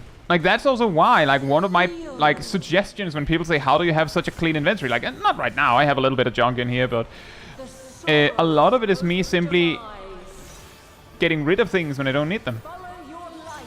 I'm pretty sure right after the stream where we did the last extreme mount farm, I actually took all the remaining totems I had, bought something with it, and then threw out the remaining totems. Like, I'm not going to do Zodiac Extreme anymore. Just threw it out the window. Like, I don't want this. I don't need this. Tingles, I've seen a few Sprout streamers get very intimidated by the armory chest when it fills up. Yeah, exactly. It's so big that it's like an infinite well. It's basically a bag of holding. Which means that when you finally run out of space, you have no idea what to do. I actually remember when I did, when we went through the game with Small Kai. Small Kai's the Rewind Replay series. I deliberately refused to clean my inventory until I had to. And I believe we got to, like, the end of Heavensward or, like, the start-ish of Stormblood before I actually had to clean this, like, this part of the inventory. And I'm pretty sure it wasn't until we had, like, we actually started playing other jobs that I had to actually clean my armory chest. So, like, you get so much stuff that when you finally look in it, you're like, I don't know where this is from. And a lot of the items, like, for instance, the artifact gear that you can just pick up again, you might not even know that because you've never had to toss it. So you've never, like, considered the possibility that you had to toss it. And then, like, you sit there with that, you don't even know if you can get rid of it. And you might not be able to know who to ask. But you ask a veteran player and they'll just be like, oh yeah, you can just buy it again. You can just buy it again. You can just buy a new one. Basically nothing.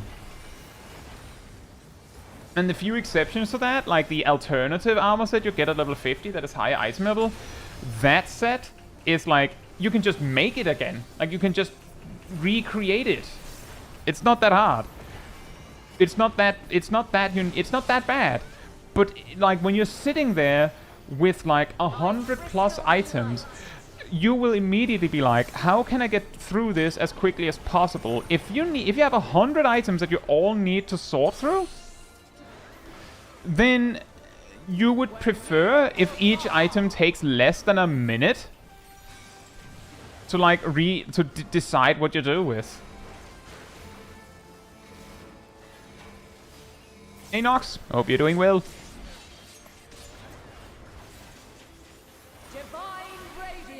That's a good idea, Metaboy. I have actually, like, my point of view with the glamour dresser is that I've never filled it so much that I needed to clean it. I've cleaned it a little bit here and there, but I actually have a lot of nonsense in it. Because I haven't reached that point.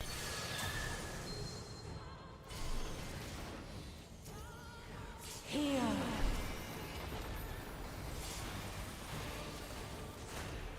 The soul of creation's end. But yeah, basically, it's a system in the game that you'll have to familiarize yourself with, and ironically, because you have so much space, it's difficult to appreciate how much you have.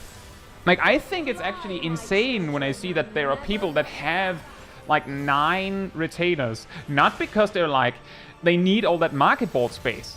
They have it that because they need the inventory space. Like, they don't actually need like 180 slots on the market board. They just need way more inventory space for some reason. I have a retainer where I just put junk in to sort for later. That's the kind of retainer space I have. There aren't too many ways to glam a pink glam. You're right. But I think part of the problem is more that I don't actually have that many glams in general.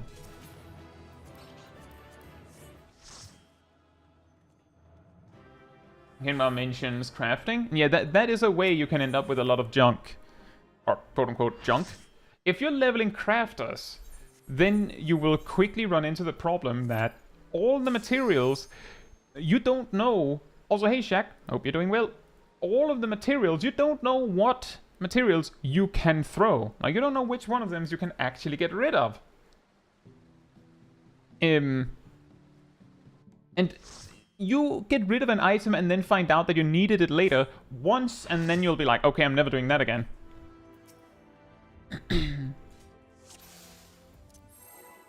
But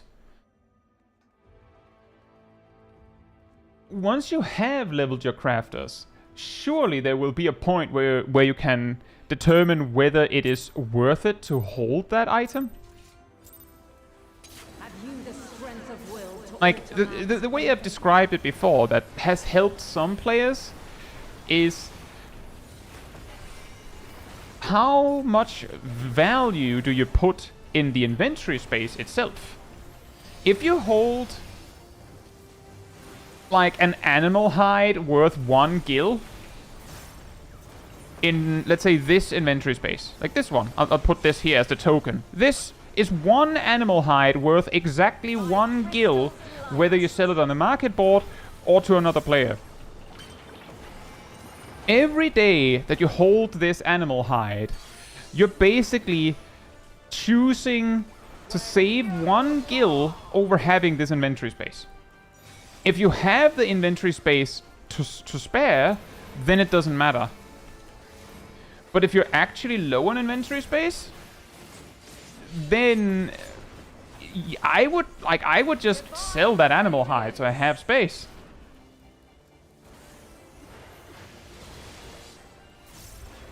Crystals of light to me.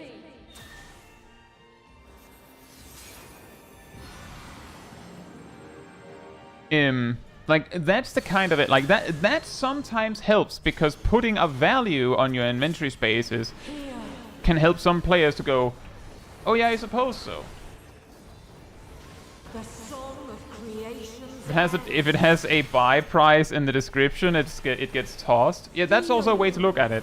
That is also something that I've talked about, is that a way to figure out what you can toss and what you shouldn't toss is to ask yourself for each item, how long would it take for me to get rid of it, like to replace this item? And a second question is, do I care? Like, for example, with the Zodiac totems. How long would it take for me to replace that totem? Not that long. If I suddenly found that I really, really needed a few of those totems, then I guess I could put up a party finder. That could take a while. But I don't need a full party to beat it, as far as I know. But then the follow-up is, I will not use them. Like, I know that I will not use them. I don't care.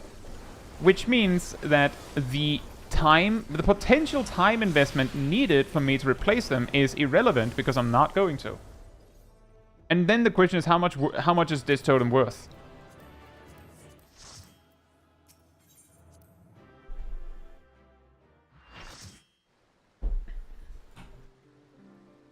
Where am I supposed to put my grade 3 glamour prism of clothcraft without my extra retainer? Okay, I get that one. I see that one. Because if you toss that one, you can't replace it. I have that too. But see, that's the trick, Bondi, is that if you want to have items just for the sake of having them with no purpose, then you need to make sure you have inventory space for that. I have like 10 different mock tomes that are worthless because I just kept the remainders that I had after each event. And I made sure that I had remainders. Like, I made sure that I had extras that I could store away just for the sake of having them. They have no value, and if I needed the inventory space, I could just throw them. But given that I have the space, you know. Congratulations, Aztec.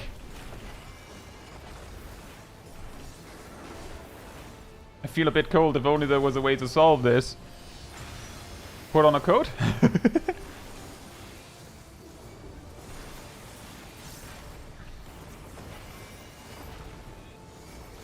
Eric says, it took me a long time to understand the opportunity cost of low value maps just taking up my space. Yeah, exactly.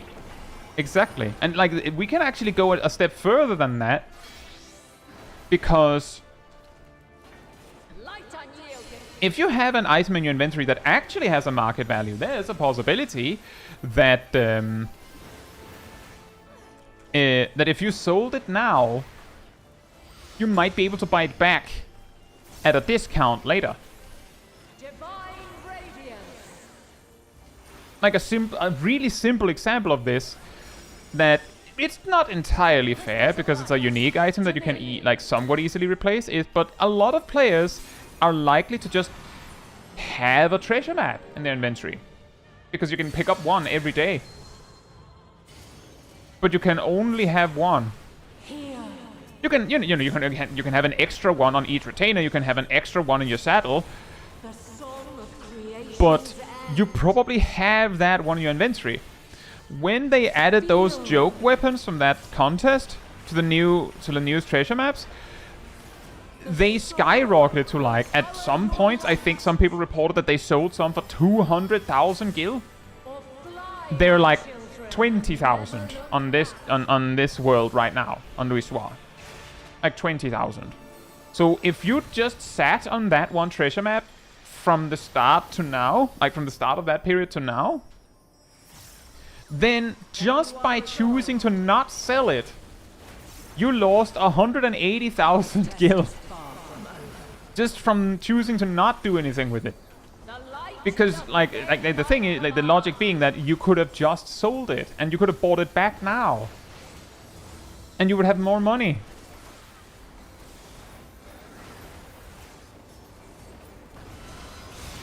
And you would have had an inventory, like an extra inventory space, assuming you didn't replace that treasure map. Mount. We have a mount.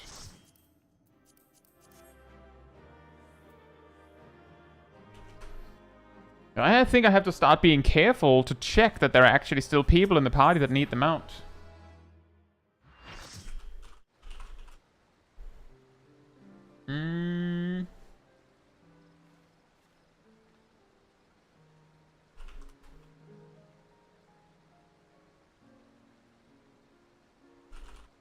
I think we have 4 people that still need it.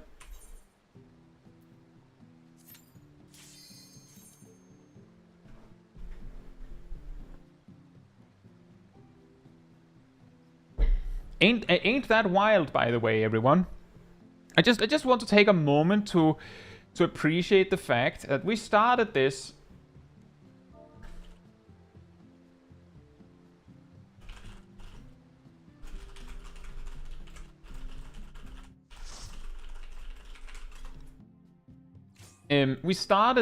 with a conversation about job balance.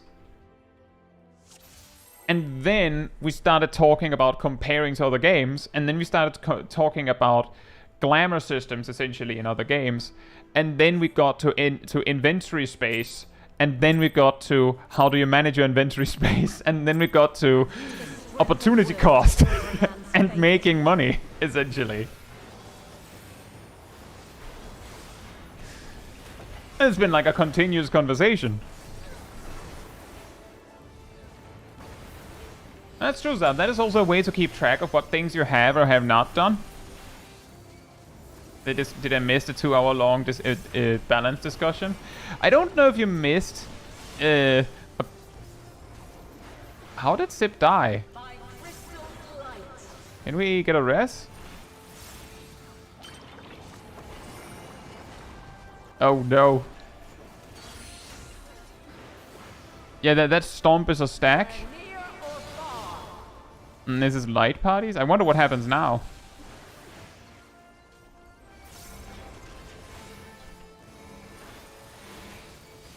And I will talk about manipulating the market board. Oh no, I am so uninterested in making a lot of gil that I don't bother with that. Oh no, I just realized I shouldn't have used inner release there. I just lost 2 fell cleaves. My fell cleave.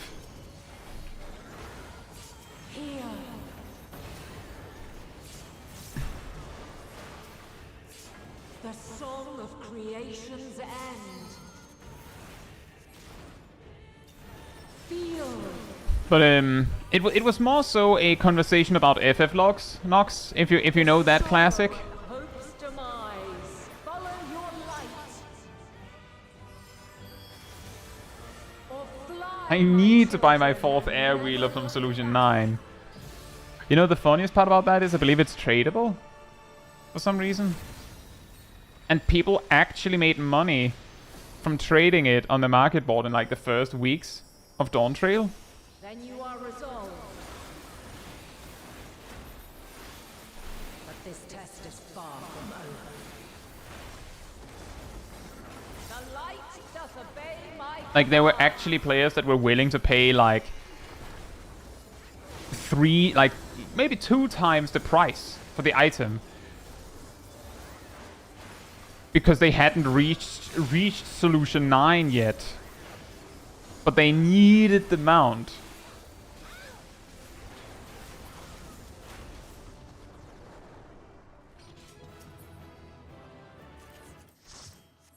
I need it. But yeah, the reason why I mention things like totems when I'm talking about like cleaning out your inventory is that where some players, like Zaf, will hold them as like mementos or whatnot, a lot of players have them because, well, what if one day I need one of these? Like, what if I actually want to buy one of those weapons? And to that I say, how long have you had this totem? Oh, a year. Did you have any interest in those weapons in that year? Are you sure you'll have interest in them later? There's a possibility that they'll release a crafted version of the weapon that looks flashier anyway, so... You know? Like, those kinds of arguments. That... Are you sure you will actually need it? And that's part of the hoarding as well. The most common version of this is people going... Like, they have... like 100 different crafting materials in various different ways, used for various different things, and they're like, well, what if I want to craft an item that requires this? What will I do? Oh, I don't know, I guess you'll buy the materials?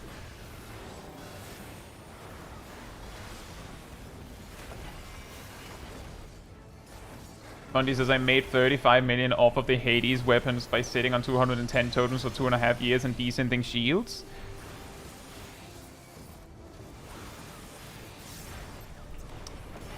That is, of course, one inventory slot. But that is close to 1,000 days. So that is a pretty good investment of that inventory slot. light unyielding.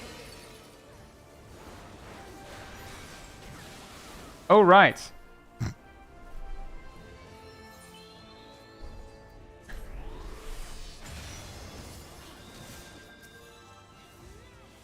Divine radiance.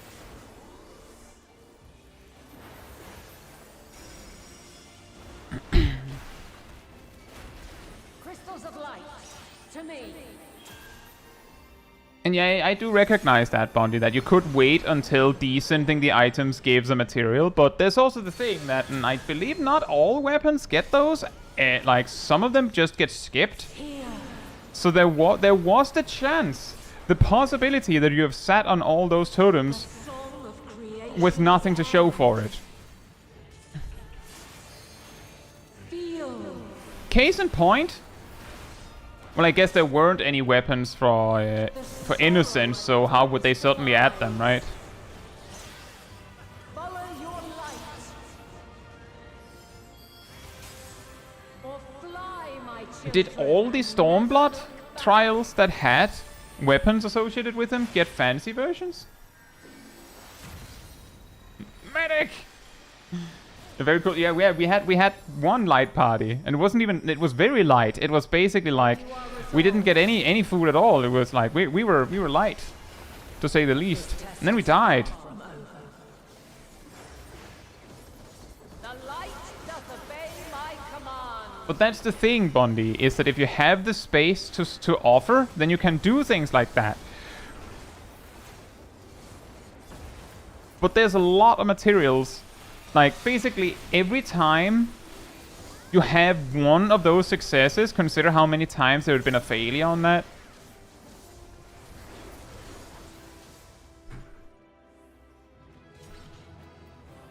By which I mean, if you hold on to every single piece of crafting materials, because what if a super valuable item is added down the line, and then I can make a killing? There will be many items that didn't have that benefit.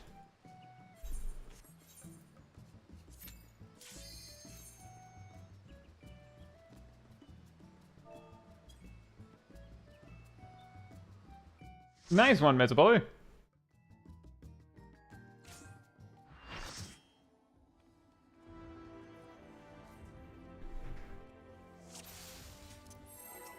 Yeah, that's also something you could do, Tinkle, but I feel like... Oh yeah, that is the same material, so you wouldn't even need to sit on the totems. You could just sit on the crafting material itself.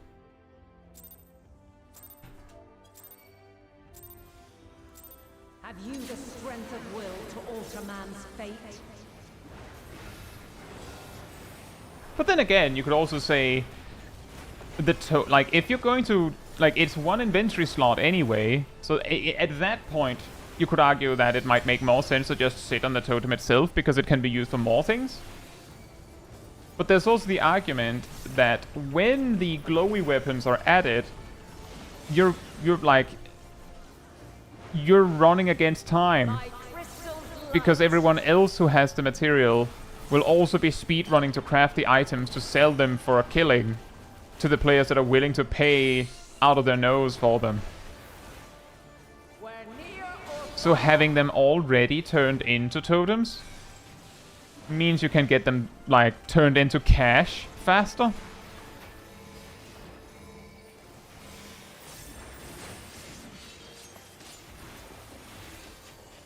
Divine radiance. That's also what I do, Meta Boy. That's also the reason why... Oh, I did it again. My inner release! The reason why I tossed the Zodiac totems was because I have the mount. Hey, Crush! Hope you're doing well. I would say the farm is going reasonably well. We have a bunch of mounts. We've actually been cycling people in to make sure we still have space for more people to receive mounts. Feel.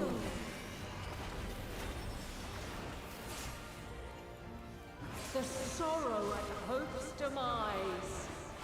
You know, I hadn't thought about that either, Bondi.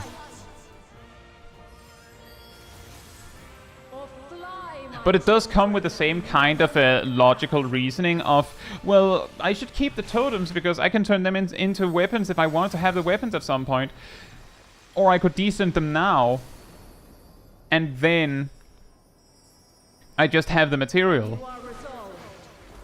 And then you sit on the totem for an age, and it turned out you never wanted the weapons. There's a reason why you didn't have any of the weapons already, because you didn't care.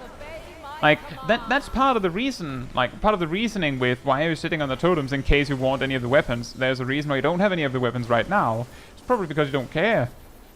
Is that going to change? Like, is the question. But yeah, if it's about an investment in making money, that is a completely different conversation.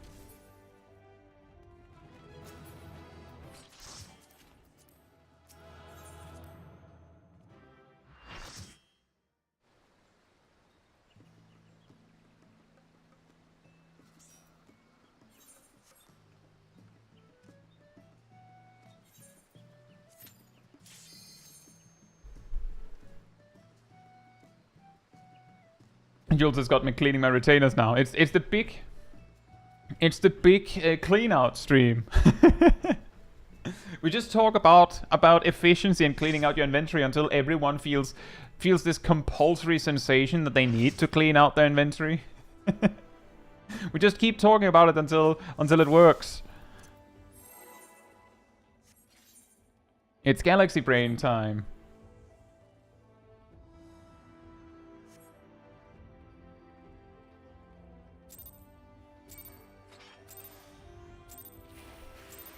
Have you the strength of will to alter man's fate?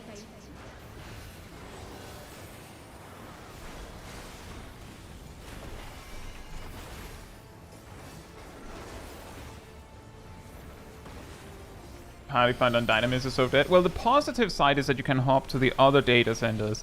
And as someone who plays on Chaos, I know I don't have the extent of that feeling that you have on Dynamis, but let's just say that on times where like people are savage raiding hard, like where you would usually expect Party Finder to be full of people, Chaos is weirdly empty. Yeah, I'm on Chaos. The way I make my Party Finder groups work on Chaos is that I bring my own team.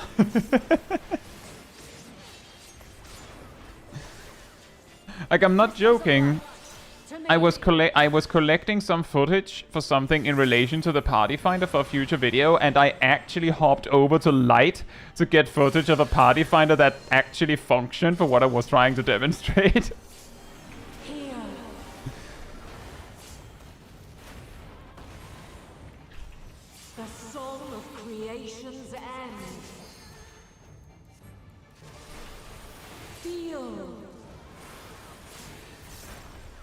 Maybe, Miserboy. It comes down to whether we're still going when you come over, right? The Sorad hopes to follow your heart. Follow your light. The weirdest part about that, baby, is that it's a weirdly common problem. I've been told that you'll have 8 Chaos players in a Party Finder group on Light. Which is hilarious. This test is far from over. The light does obey my command. How's it, Louis? Hope you're doing well.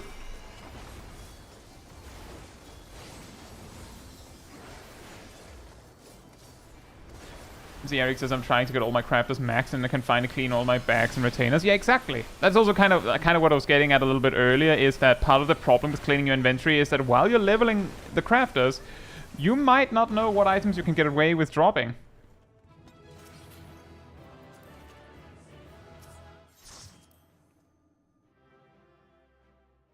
Jacob says, well, so often at the end of Endwalker we realized everyone were travelers. Yeah. Indeed. Indeed. The thing is, my experience with all this is that I was doing Party Finder on Chaos and didn't notice that there was like a huge problem. And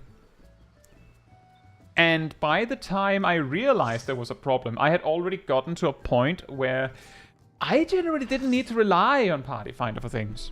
As Sarah's put it, streamer privilege. It can be streamer privilege. It can also be I just have like a community of players to play with. Like, hopefully I'm not the only person that has that reaps the benefits of being able to put together a group for something random in the community's Discord, for instance. But I do recognize that I sometimes have a lot of an easier time doing that.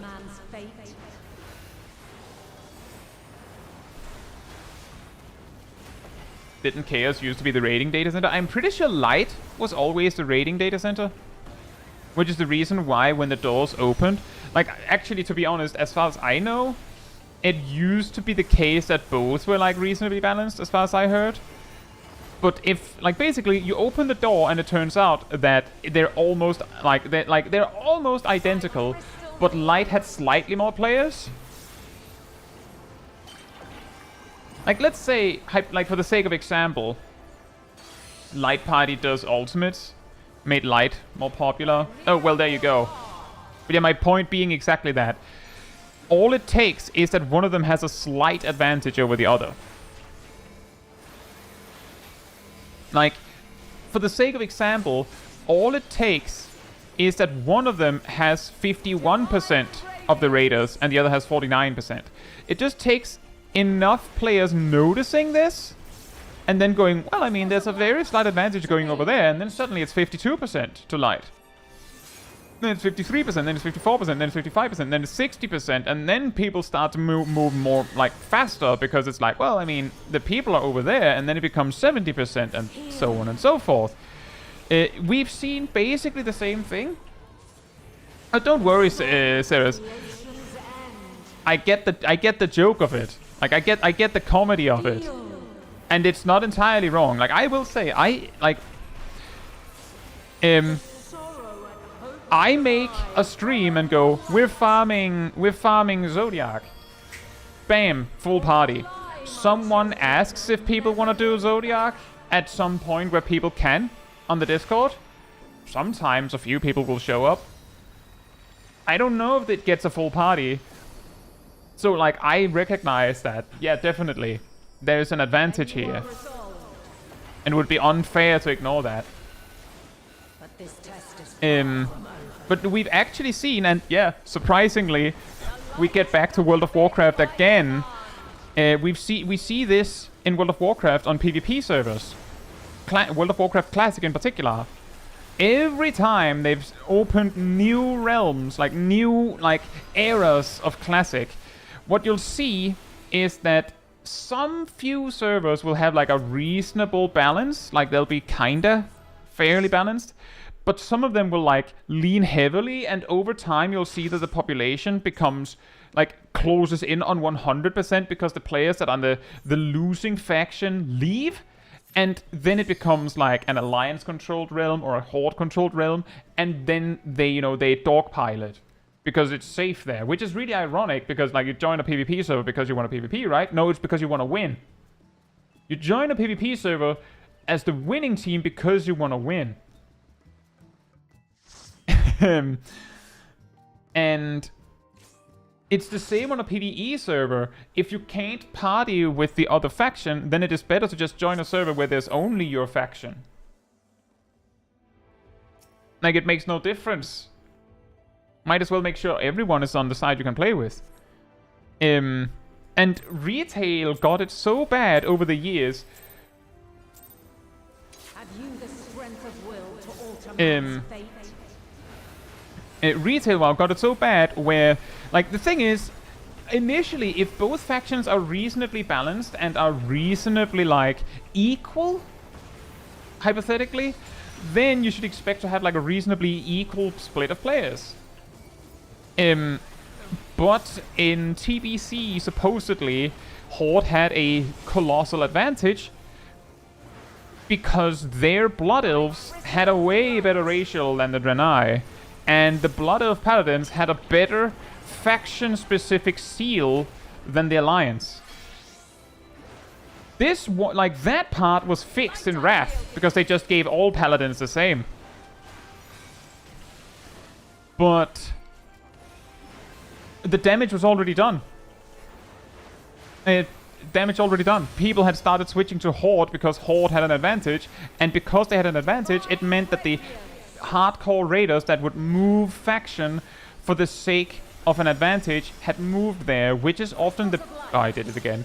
The really good raiders, right? Which meant that the better raiders were now slightly more concentrated on the Horde, which meant that more hardcore raiders were more likely to play Horde, which meant that the hardcore raiders were over on the Horde side, which made hardcore raiders want to play Horde. You see the problem, right? It's like a snowball effect. Because the players are there, people will go there. And if if a race has if an alliance raid has some particular advantage for a raid tier, you might see those hardcore players move to alliance to make use of that, and then go back to Horde when it's no longer relevant, because that's where the players are. It got so bad that I can't remember if it was in Shadowlands or late Battle for Azeroth, but they eventually added the ability to play cross-faction. Then you are resolved. And yeah, indeed, I do remember that. Originally, Blood Elves racial included an AoE interrupt silence. Just think about that for a second. An AoE interrupt silence. AoE interject, but it's also a silence. So the enemy can't cast anything. Assuming they're not immune to silence, but it also means that any class that already had an interrupt, if they played Blood Elves, they just had two. And those that didn't have one just now had one. Very balanced. So at some point they made it so that it was instead a purge effect, which means, well, basically, they changed the Blood Elf racial to this. Which is not nearly as good, but let's just say it's better in World of Warcraft than in Final Fantasy XIV.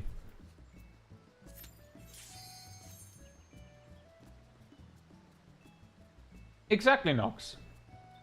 And it's kind of the same idea. And ultimately, the only way they could, quote-unquote, fix it was by just saying, okay, fine, you can play a cross-faction. So it no longer, quote-unquote, matters.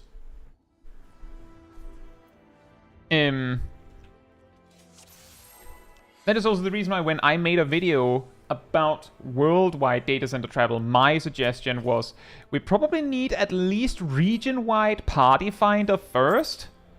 At least.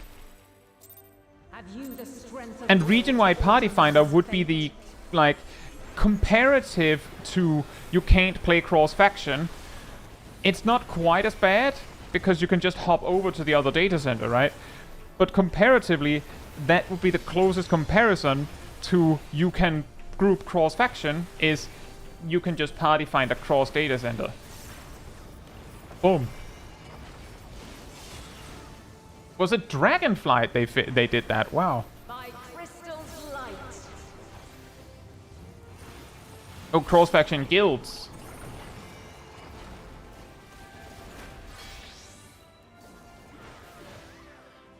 Light unyielding.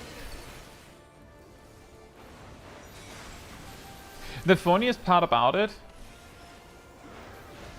is that there's all the war stuff in World of Warcraft, but every time once the story picks up, it's like, oh no, there's a villain so big that we have to work together. And then it all goes out the window, right? Now we're quote-unquote on the same side again. Also, hey Samantha, hope you're doing well.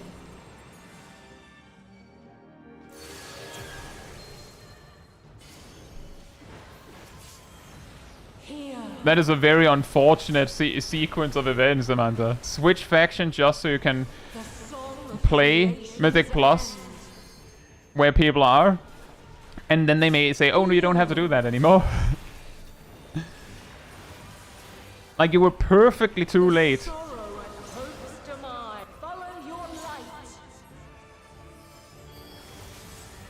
Or fly, my children, and never look back.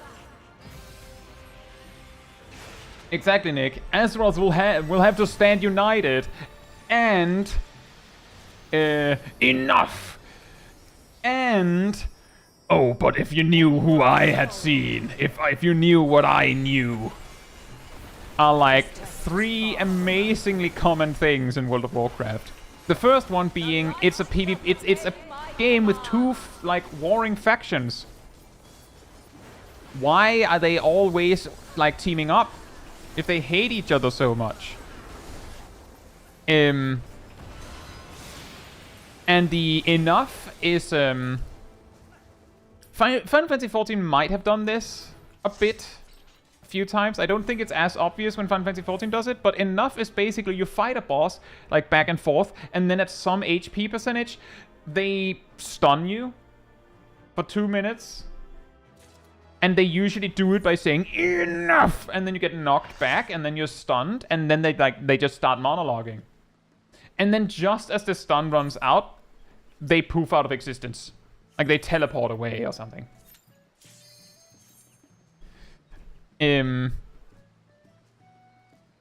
Which I would actually suggest is worse than the Xenos thing with, you have to win, and then he'll make it so you lose anyway. Like, I get that's also not great, but exactly the fact that they just go, enough! And then you're stunned for 2 minutes, and then they just monologue at you is ridiculous. And the, if you had seen what I had seen thing, is like, we can do this many, many times. In TBC, you could argue that Illidan basically said that the reason that he did what he did was because of Sargeras. In Wrath of the Lich King, you have to put a new Lich King on the throne, because if you don't, oh, imagine what would happen. In Cataclysm, part of the reason why Deathwing did what he did is because he was corrupted by the old gods. So it's kind of like the, if you had seen what I had seen. I would say in Myth of Pandaria they actually didn't do it, but technically Garrus was also corrupted. I'm not sure with Warlords of Draenor. I didn't play that one. Then Legion. The reason why Sargeras did all he did is because if you knew what he had seen, the void creatures out in the outer space. And then BFA happens, and I'm not sure about that one because I didn't play it. And the only reason why I know Shadowlands finished on a hilarious "if you knew what I had seen" is because the jailer literally went, "If you had seen what I had seen." And yeah, Battle for Azeroth was particularly funny because they basically kept going, no, this time for realsies, it's actually just faction against faction, and everyone was like, sure it is. Where's the bad guy? Like, where's the old gods? We know you're in here somewhere. Like, there's probably some Nagas or something. Yes, there were some Nagas. The enough thing happened literally this raid with Wicked Thunder. Did it?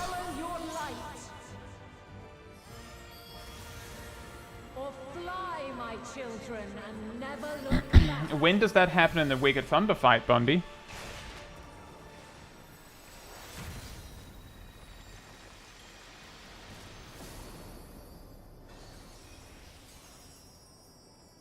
Then you are resolved. Like, I'm just saying, if you're thinking about the normal version, kind of, but not really. What? Huh? The light doth obey my command.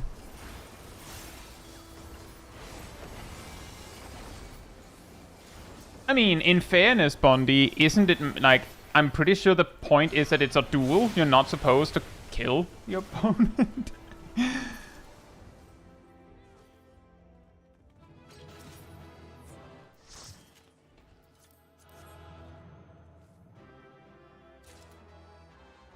But fair point.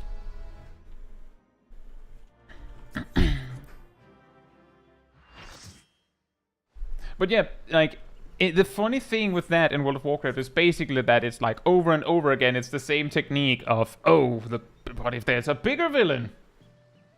Broodbomber would like a word with you?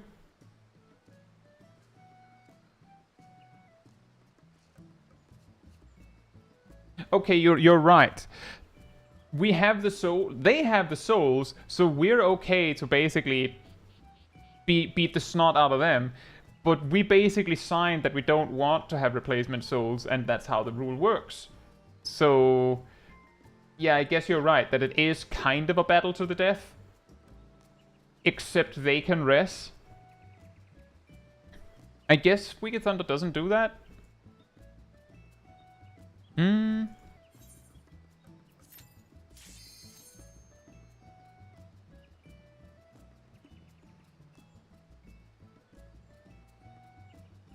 How goes the mount farm? I think we haven't gotten a mount in several polls. He says literally his first words are, "I'm gonna blow you to smithereens." I mean, you could say that without meaning you want to kill someone. Smack talk. And he's a wrestler.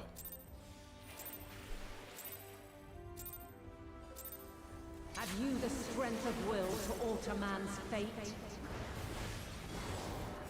Yeah, exactly, Ilana. Why is this guy a villain? Oh, it's because he's corrupted by this other thing. Okay, why is that other thing a villain? Oh, but that's because they're corrupted by this other thing.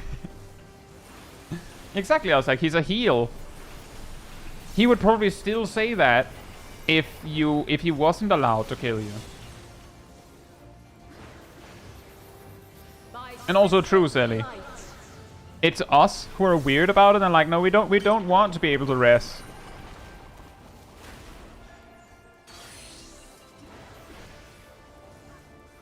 Where near or far.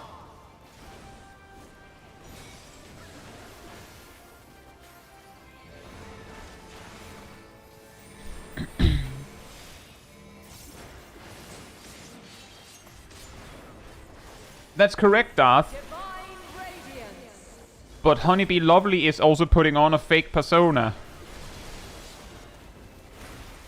And additionally, the rules of the battle is that. So, like, it's basically like like starting a face punching duel and then going, is it okay if I punch you in the face? Yes. I'm pretty sure that was in the cards when I signed up for this. Right? Feel.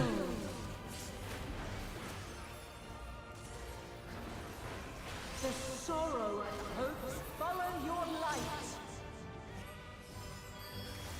That's also true, Ostake. Fly, my children, and never look back. Nice one, Jules. That was also something that I ran into for a while when I cleaned up my inventory and my retainers, is that I had like quite a while where I had a large part of one of my retainers just dedicated to like a queue of items I needed to get rid of. The light doth obey my command. But yeah, exactly. The thing is, like, I know it's a little unfair to be like, WoW does this all the time, and then we point to a specific case where Final Fantasy XIV pretty much does it, and then I go, well, that one doesn't count. But I'm just saying that specifically in the Arcadion, anything that can be treated as like theatrics and like a performance is allowed. Like, that's on the table because it is a performance. It's just a little more serious than just a regular performance.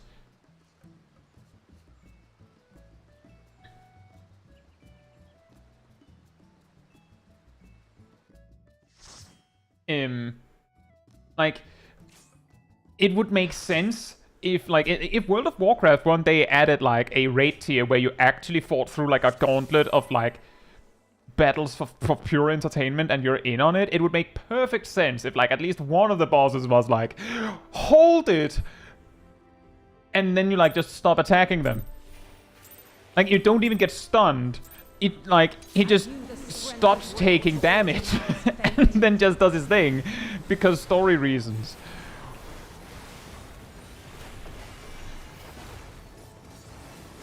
Exactly, Metaboy.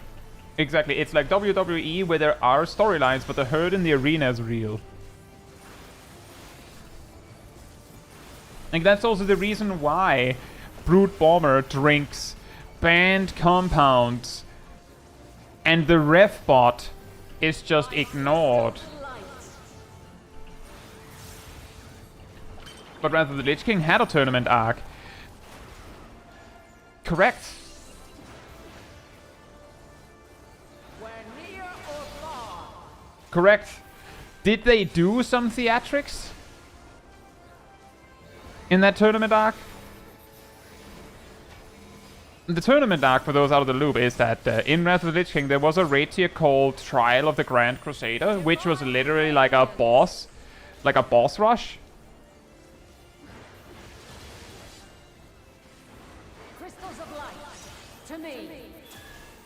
I don't know, Crypt Lord came in and said hello. Yeah, exactly. There were a few things that went wrong. There was also a demon that got summoned that got a little out of hand.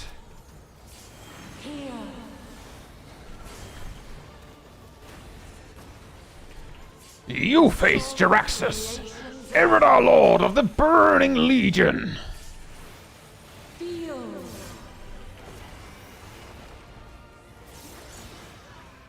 The sorrow follow your light. Yeah, if any of you know about Lord Jaraxxus, maybe from Hearthstone, he is summoned by a warlock to fight you. And the way it goes is that he summons Lord Jaraxxus, obviously. And the gnome warlock is like, now you're under my control, you must do as I say. And then he just kills, like the demon just kills the warlock immediately. And then goes, right, so the rest of you then. And then you're tasked with killing the demon. Like, since you're down there anyway, and your challenge would have been to fight the demon anyway, so win-win.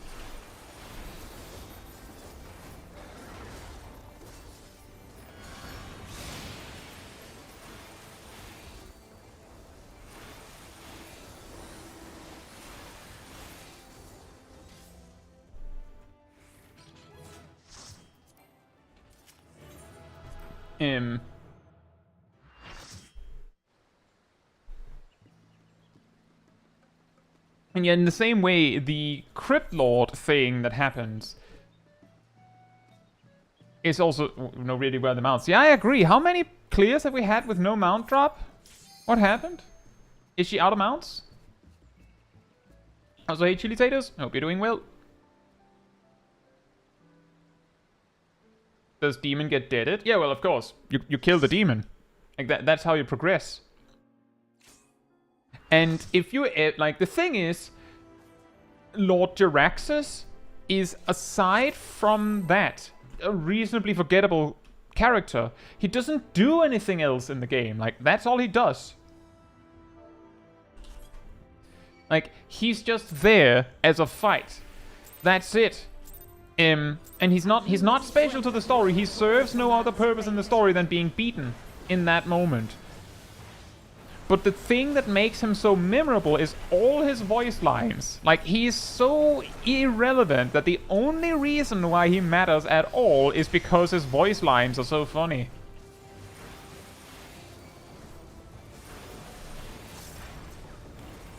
I think more people know about Jaraxxus because of Hearthstone. You're probably right, Ostaik, but let's just say if he wasn't so memorable, then he would not have been the first legendary Warlock's God in Hearthstone. Like, I am pretty certain that it's not he's memorable because people played Hearthstone. It's he's in Hearthstone because he was memorable, and by extension he became more memorable.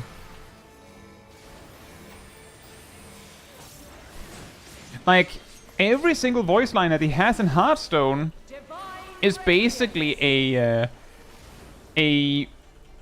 remake of the voice line from the actual boss fight. Like, you pull him and he goes, "You face Jaraxxus," blah blah blah blah blah blah blah. And he screams "Oblivion" when he summons ads, which is what he says in Hearthstone when you use his hero power, which summons a minion. You know, an ad. It's like it's all there.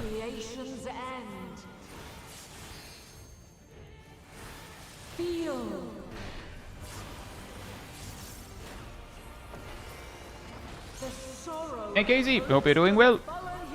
Going from 480 to full HP for stream is HD. For stream is a major upgrade. Oh, I'm glad to hear that. Why was 480 default? Well, I guess it's just because, I mean, a lot of people don't watch so closely that that it matters. And I think that full HD is a greater burden on the PC. So it might have deemed that you don't like that it took too much, so it defaulted down or something. I don't know.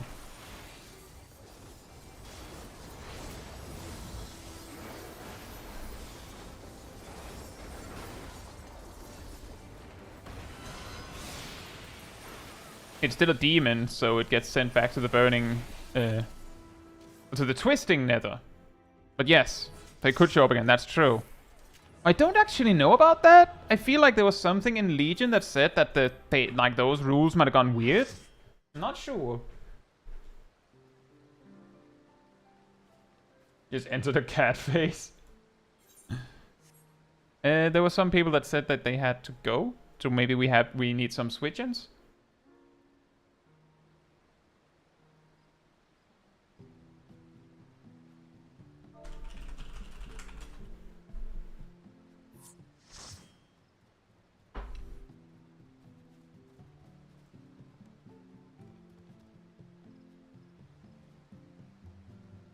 I think Sarah's also said they wouldn't mind swapping out. So if both Naomi and Nox is here, we could just have a double switch and then continue.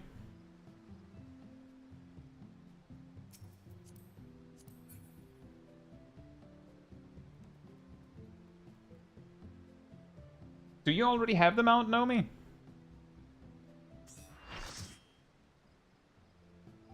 Rules of demon reincarnation are weird. Yes. I feel like, and this is also the case for some things in Final Fantasy XIV.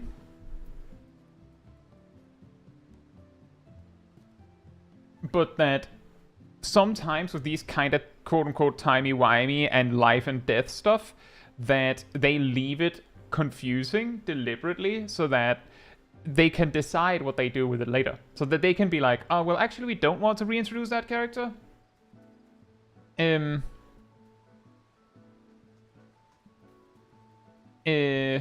So they'll just say, oh, no, he died, actually. And if they, and until they're sure, they'll just say, oh, well, who knows? Like, who knows? But do you want to join in, Nox? I see your characters here and you're not AFK anymore, I don't think. I need a word response.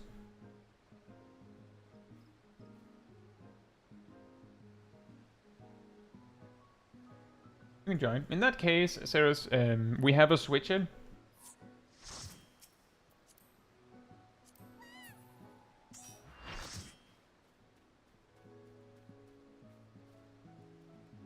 Although you should probably be a level 100 job.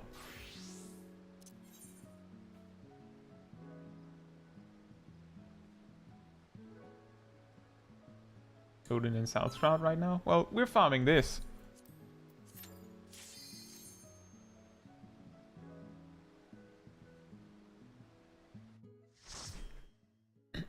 Jacob says it would be more like if Emmett would go, actually, there's a guy called Endsinger you don't know anything about, Lamau. Yeah, exactly. Like, actually, his reason for everything that he did had something to do with Endsinger somehow, and he knew that.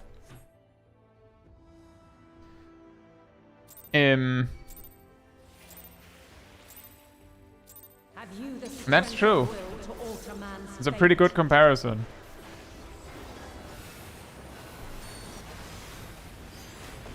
I need to turn the world back into what it once were so that we're strong enough to face this Endsinger. How do you know this? I don't understand. It makes sense. Thank you, Ceres. MMO rules are weird. Me trying to explain to my friend why gunbreakers use cards to augment their attacks instead of just shooting them. Yeah. I guess so.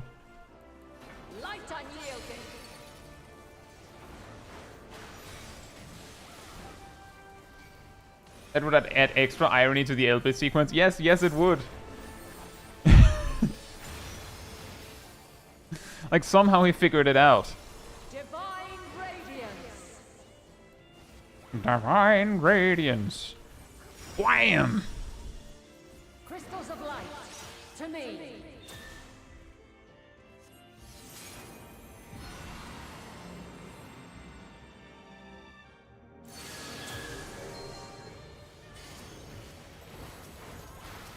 Here.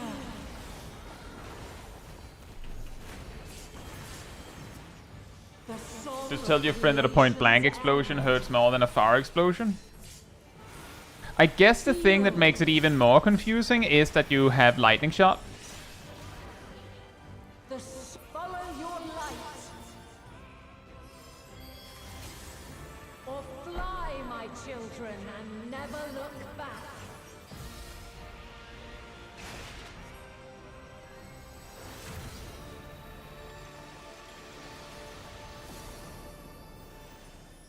But it is pretty funny that it is like that. You are resolved. But do imagine for a moment, what if all Gunbreaker's cartridge spending attacks were ranged? What would that change? The light doth obey my command.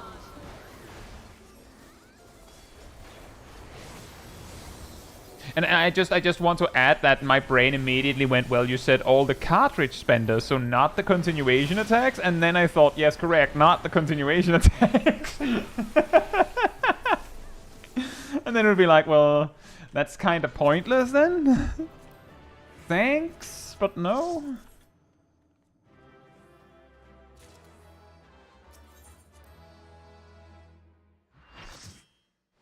I designed to be explosions and not bullets. That's true.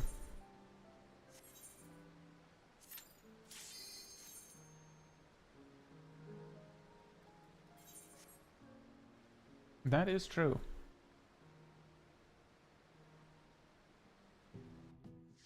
A non-magic user can junction as a gunbreaker, which is where the cartridges come in. Why not design them to be bullets? Seems like an oversight. Well, I mean, in fairness, I believe the story in Final Fantasy is really wacky about that. If I remember correctly, the story that we learn in... I think it's in Boja? Not 100% sure. But it's something like... Actually, the gunblade is named after Gunhilde. So it's not gunblade, it's actually gunblade, right? And then the gunblades happen to have this explosion cartridge. That's what it do. And then Guardians, for instance, got their hands on it and went, we could also make this without the blade? What do we call that? I don't know. They call those things gun blades. Okay, so if we remove the blade, it's just a gun, right? I guess. And bada bing, bada boom. Which means that that by that logical sequence, it makes sense why a gunblade isn't ranged, but a gun is, and that the Gallian gunblade is ranged because they thought, why don't we just make it ranged?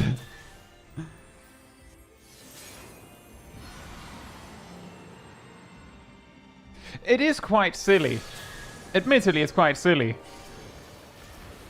Because, like, my first thought is, why would you think about making an explosion cannon with a blade first, instead of just making an explosion cannon first?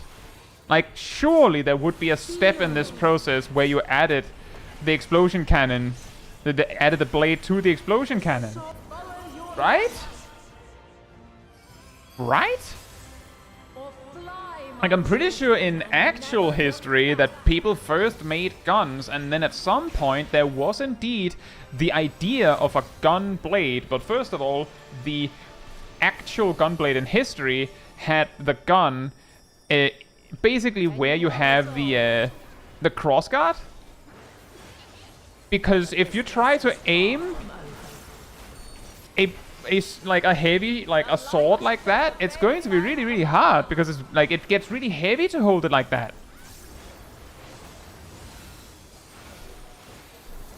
So instead, you balance the blade like this. History's gunblade sound like bayonets? Well, that would also be one. That is like the end solution. The original gun blade, where it's a gun and a blade, was like basically, allegedly, you know, in history, a sword was a self-defense weapon. In an army, you would be more likely to use like a spear or something like that, because it's better in like army warfare.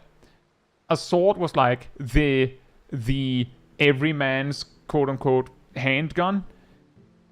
But guns took ages to reload. So usually you had one shot. And in a self-defense scenario, it's not super helpful to have one shot and then go, right, can you stand over there while I reload this thing? It's gonna take like a minute. So instead of giving you a gun and a sword, they sell you a gun on a sword. But then, like, have you the strength of will to alter man's optimally, you make it a, you know, you basically, the optimization is you put a knife on a rifle, right? You put a knife on a rifle. That's basically optimization of a spear, right? Like a bayonet is basically a gun spear, because you put a gun in the handle part of the spear, and then you kept the spike, right? Isn't that right? Never mind that a pistol grip seems very uncomfortable for swinging a heavy blade. Also that. Like, the thing is, as far as I could find, because I did look this up, there are many reasons why the sword with a gun kind of fell out of favor. And many of the reasons is, well, eventually people found out that there were better ways to put a gun on a blade. But also at some point, the guns became good enough that you didn't need the sword. crystals of light to me.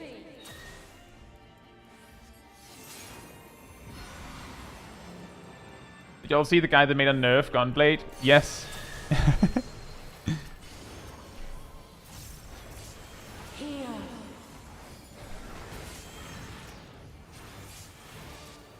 Wow. Song of creation's end. But yeah, in Final Fantasy XIV, the history of the gunblade and the gun is really, it's kind of stupid when you think about it. It's kind of stupid. Or fly, my children, and never look back. Also that was like, I imagine people also discovered that like they try to combine them and then eventually realize that it's stupid to have one of each. To not just have one of each instead. Like, it's way easier. It's probably also cheaper when you really think about it. Because if you have a gun blade with a gun and a blade and either one breaks in any way, then you have to fix both. Whereas if you have a sword and a gun, if either one breaks, you just have to fix that one. Knife gun. Spear with extra features. Also, hey, Kwasari. Hope you're doing well. Oh, mount. We have a mount, everyone. We finally have a mount. It took a while.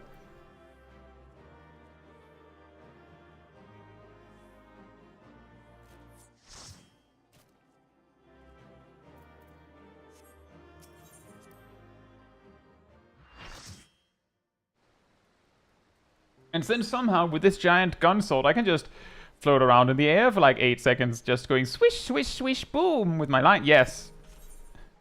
That one is funny. Also turns out the best attacking motion you can do with a gunblade is a stabbing action, which you can achieve by just mounting a dagger on your gun. Yep.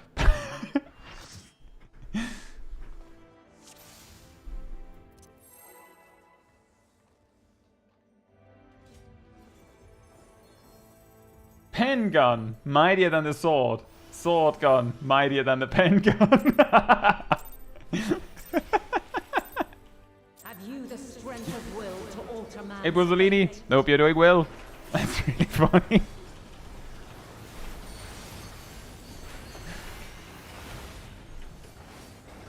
Would you believe me if the original Lionheart in FF8 looked even stupider? I think actually the moment people saw the Lionheart combo in like the preview stuff before Dawntrail came out, people immediately went, wait, but that's the Lionheart combo from Final Fantasy VIII, which looks like this.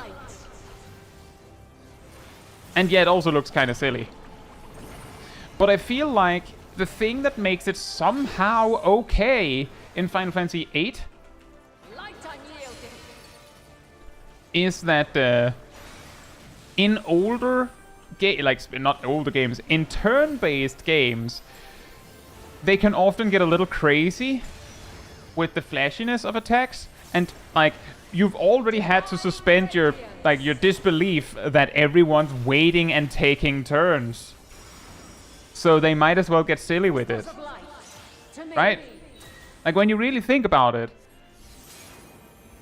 like, how many times has there been made a sketch about a turn-based game where the first thing they lead with is making a joke about how, oh, it's my turn, you can't go because it's my turn. The song of creation's end. It's my turn! The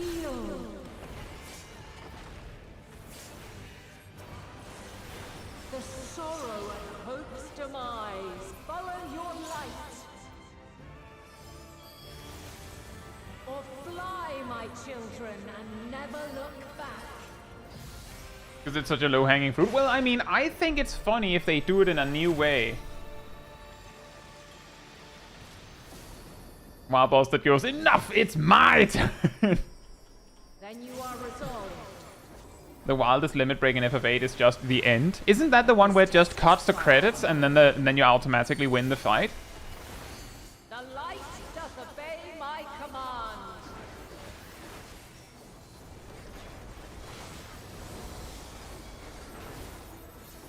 command. Yeah, exactly, even on Super. I actually remember I saw a playthrough quite a while ago of someone that went, can you win? Can you beat Final Fantasy VIII with only limit breaks or something? No, wait, it was not only limit breaks, it was without junctions or something like that.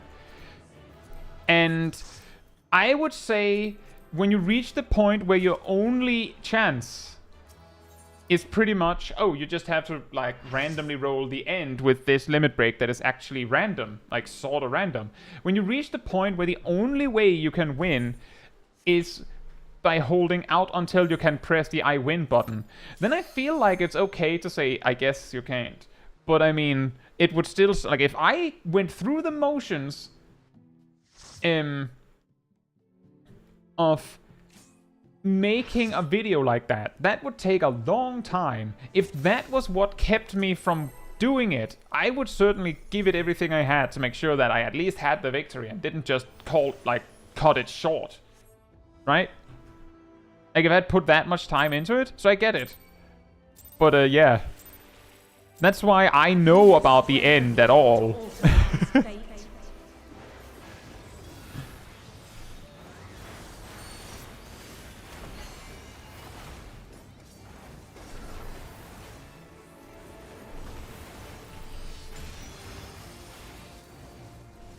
It's such a low-hanging fruit for a system that is clearly an abstraction of a speed system. Yeah, that is true. By crystal's light. That is true. I used Pot of Greed. It allows me to draw 2 cards from my deck. Oh boy.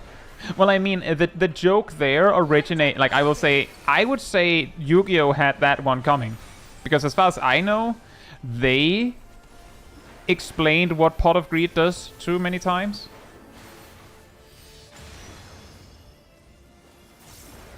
Which then made it a joke. Like, that's on them.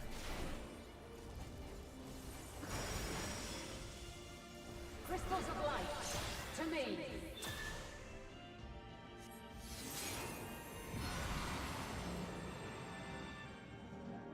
Yu-Gi-Oh assumes each episode is a person's first. Yeah, exactly. And that's not a bad idea. In fact, we have a comparison point to Final Fantasy XIV here. There are many times you're explained in Final Fantasy XIV how it works when you have to carry a thing from one place to another. Which is particularly weird when it's like the 5th plus time you've had to do that in the MSQ and they keep explaining it to you. Or all the times they, like every time there is an event where you have an NPC follow you around, they give you the explanation in case you haven't reached Endwalker, where the explanation is supposed to show up the first time. Or every time you rank up in a tribe, like in an allied society, they explain to you exactly how that works.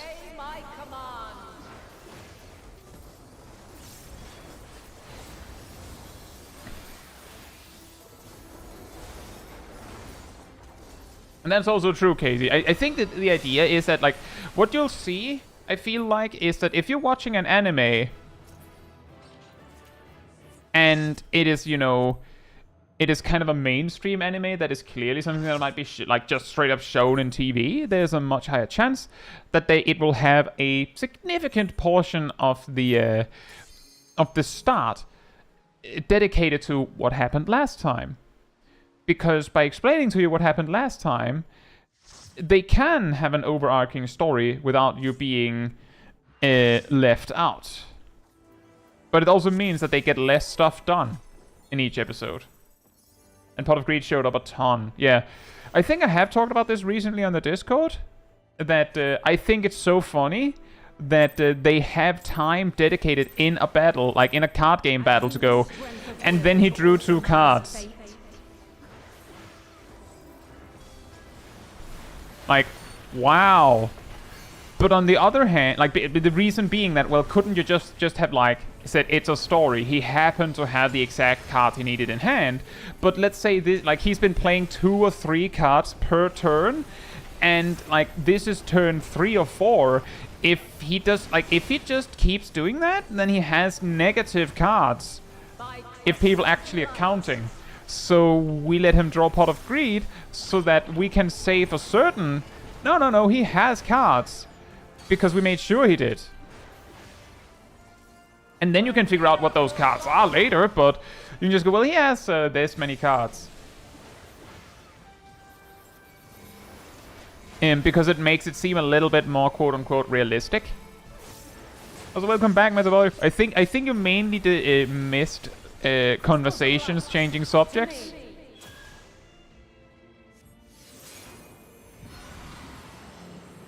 It's like when you close a Zelda game and it resets all the item pickup boxes. Oh yeah! Like how in Skyward Sword it explains exactly where each item goes in your inventory when you find one. For the first, I think for the first time in your session.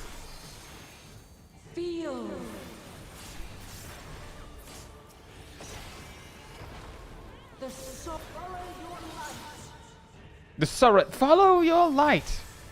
Okay. Fly, my children, and never look back. Vuglamat is now accompanying you. Game proceeds to drop a Shakespearean novel explaining the mechanic. Yeah. Like, that's the thing. And part of the reason why I noticed this, in particular, was because when I went through the... Well, not with Vuglamat, I suppose, but when I went through the MSQ on Smolkai, I read basically all dialogue, which also included a lot of the time actually reading the tutorial text for various things. And when I started going, okay, I'm not reading that, it was because I'd seen that tutorial multiple times. And part of the reason why I read it was also because sometimes it really highlights that the game actually did explain that. And sometimes players will say, well, the game never explained it, because they didn't pay attention when it was explained. Not because it didn't say it, just because they weren't paying attention when it was said. I'm a computer nerd, I'll always make fun of hacking. I mean, a lot of shows kinda, like, basically... They basically serve up you to trip them. Like, they're like, oh no, if oh, I can't see anything around that corner, and I'm so unfocused that if someone were to like lean out their foot in front of me right as I pass there, I'll fall. Oh man. And well, I guess I can't do anything if that were to happen, and then trip them. They're like, oh no! Like, there have been shows where they have Hacker Man just click around in Excel spreadsheet, and they do it like, you know, mash, mash, mash. I'm not gonna do that because in before I pulled the boss with that. Sally says, I feel like them being ultra redundant with certain tutorials is entirely because people say, you didn't explain this, when they did. Just once. True. And sometimes they'll also say they didn't explain this with something they've explained like 3+ times. Because... And this is the worst part. People get like tutorial fatigue.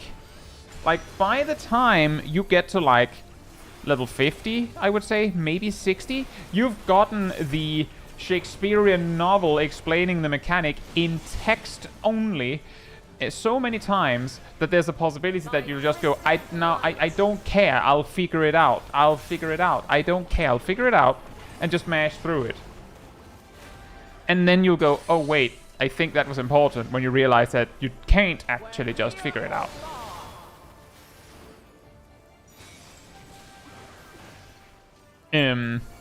But that will happen.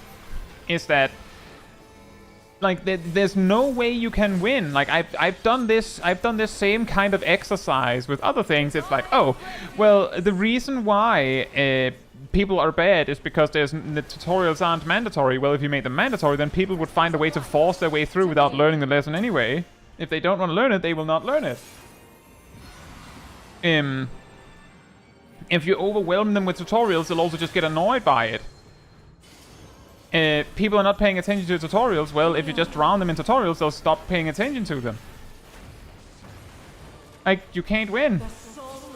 You just can't win.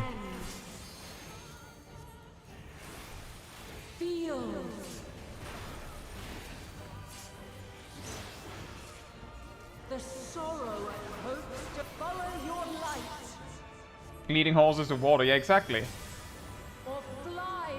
Tingles is on top of the other things that annoying things about Twilight Princess. I was so pissed when I found a chest with rubies in it, only for Link to close it again because my wallet was full. Oh man, I could actually see that. I could see that be really frustrating as well, because I have this kind of thing with like RPGs, is that I will clear every single item on the map, even if I don't need it, even if I'm not gonna use it. I'm not leaving without that treasure.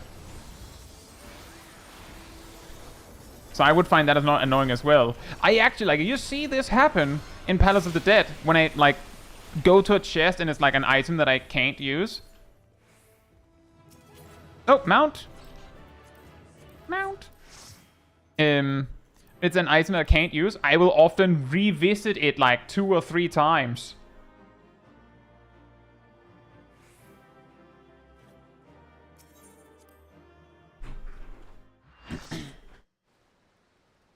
Exactly, Meta. I also have nearly no quests because of that.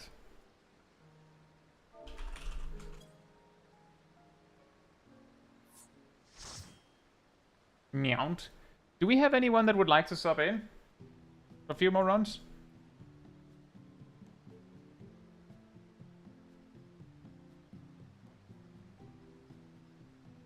In my garden, any takers?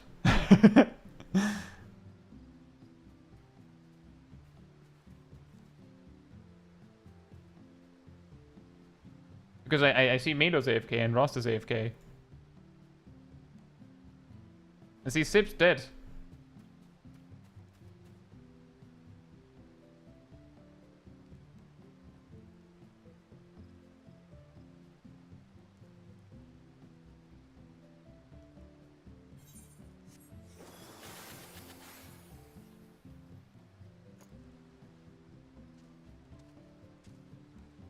Are we completely out of people that want to do a little bit more Heidelin fights? I feel like I had to be really specific there. Because if I said it differently, people would be like, oh, I do, but that's not what you're offering.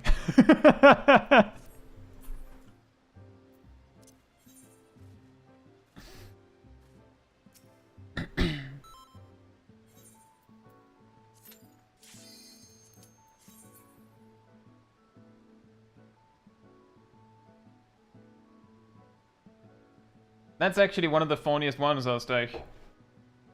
When people miss, like they just keep mashing at an enemy and it just says tink, tink, tink, invulnerable, invulnerable, invulnerable.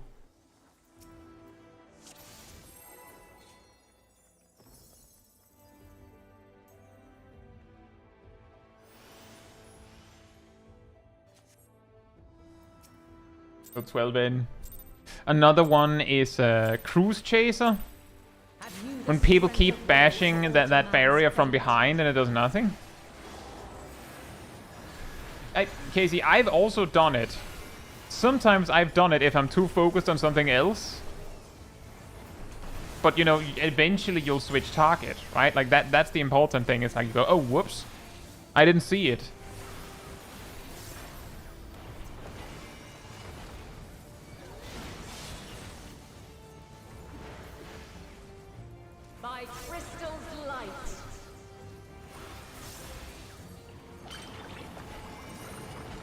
The amount of people that go entire encounters like that, not realizing they're doing 0 damage. My guess, and this is a really weird one, to me anyway, but my guess is that there are players that go, oh no, all those numbers flying around, that's really annoying. It's very immersion breaking. I'm gonna remove that, and then they just turn it all off. Divine Radiance. They remove all of the floating names completely. Remove all of the damage numbers that appear. Crystals of light. Oh, whoops. And then, like, in terms of actual gameplay, they're almost completely blind as a result.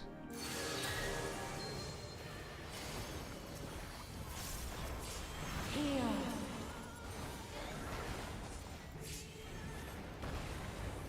The song of creation's end. I don't know how common it is. But I have seen people go, oh yeah, I don't have numbers turned on. The sorrow and hope's demise. Like, that's just the explanation for why thing weird. They follow your light. Or fly, my children, and never look back. And yeah, if you don't have numbers turned on, then it would actually be really hard to see that you're not doing any damage. You might be like, why did their HP stop moving? But if you have numbers turned off, I could imagine that your target bar is probably also smaller than normal. But this test is far from over. The light doth obey my command.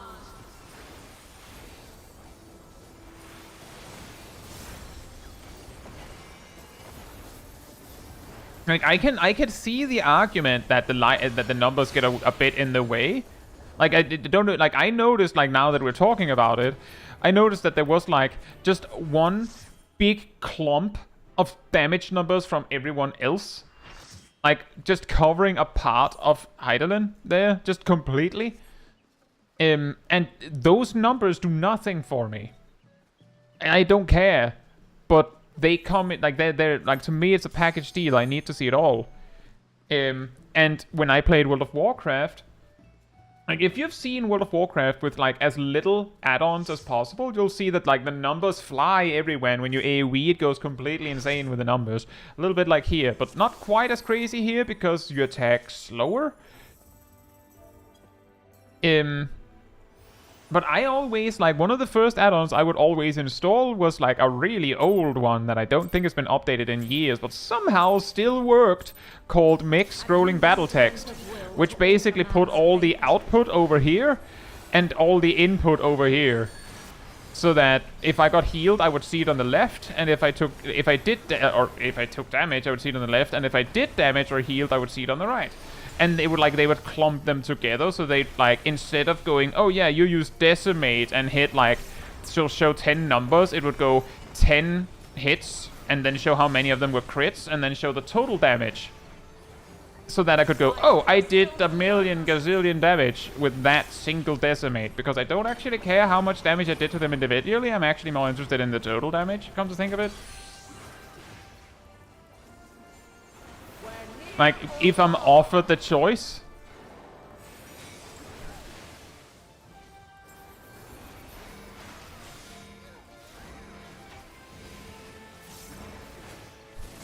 Combo actions sometimes won't trigger against invulnerable targets, right? So in that case, it's easy to notice that is correct.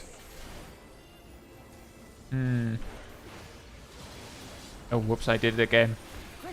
That's pretty funny. In my brain, like in my mind, I was like, don't press inner release because she's going to phase. And then another part of my brain was like, oh, right, inner release. Boop. Like, no. I'm having an inner struggle with my inner idiot. Don't do that. Yeah, Unga Bunga too strong. Yeah, that sounds about right. Inside of you there are 2 releases. Sorrow and hope's demise. Follow your light. Release the idiot. Or fly, my children, and never look back. There are 2 releases. There is wait, she's going to phase, and inner release is ready. Duke.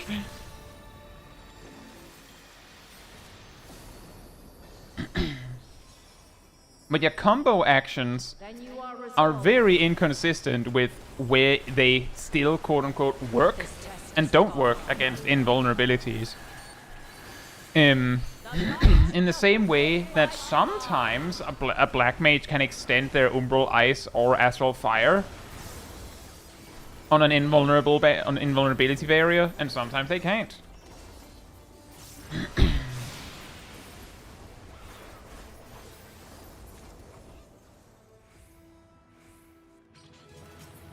Nope.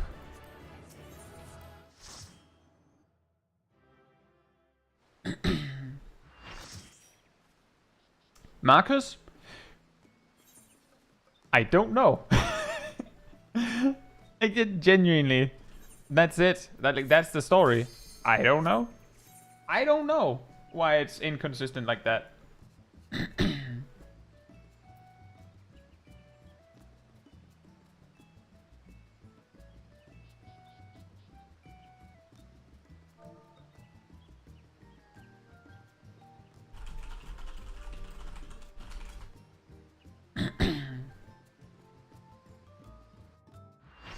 You think they should bring back missed positionals dropping combos? I mean, Bundy, I would have thought that would be a more fair assessment if it wasn't for the fact that I know you play Pictomancer and don't have positionals.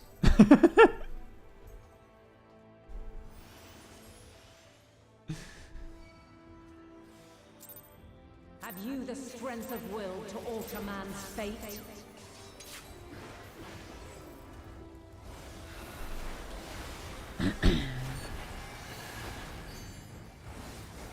And that's true. In Shadowbringers, you didn't actually get Raiden Thrust as Dragoon if you missed the positionals for the step 4s and 5s.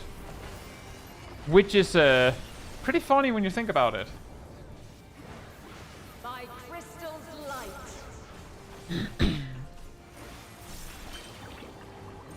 Let's bring back accuracy as well, make combos really spicy. I'll say, Bunzy, hope you're doing well. Light unyielding.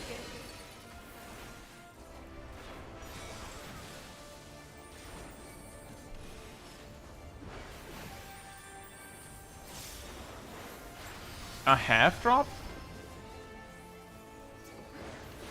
Divine radiance.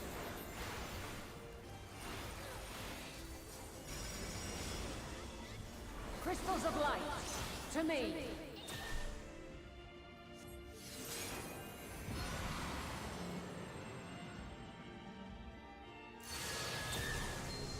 I did it again.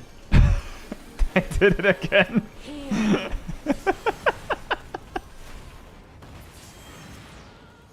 The soul of creation's end. It's such a good button, though. It's really mean that she phases just at that moment. The sorrow at hope's demise. Follow your light. Instead of it, there's only one release. Or fly, my children, and never look back. Cat says, wouldn't that just punish Dragoon? Isn't all other positionals the final step of a combo? Dragoon already has it weird. Because only step 3 and 4 Then you are positionals for Dragoon. And it's only step 3 half the time. And before Dawntrail, it was step 3 to 5. But only half the time for step 3.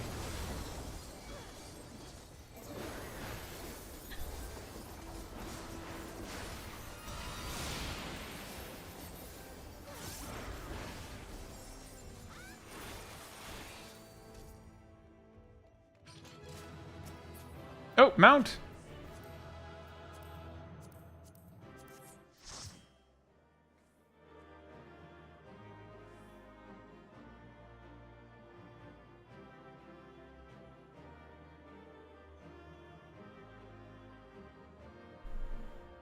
Dragoon's 8-step combo.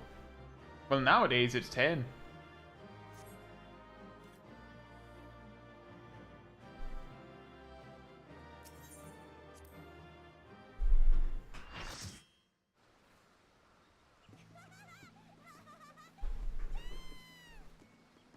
Yeah, I can see the at least 2 of the players that we were trying to get mounts for has to go now. And we are also reaching a point where we would normally round up the stream. So I think maybe this is a fine time. How many did we get? Let's see. 1, 2, 3, 4, 5, 6, 7, 8, 9 mounts from what I could count. That's pretty good. 9 mounts out of 46 runs. So that's like about 1 every 5 clears. Oof. When we were like at our peak, didn't we have like almost like a mount every 2 or 3 clears on Zodiac, and then we needed 1 more mount and it took like 12 clears.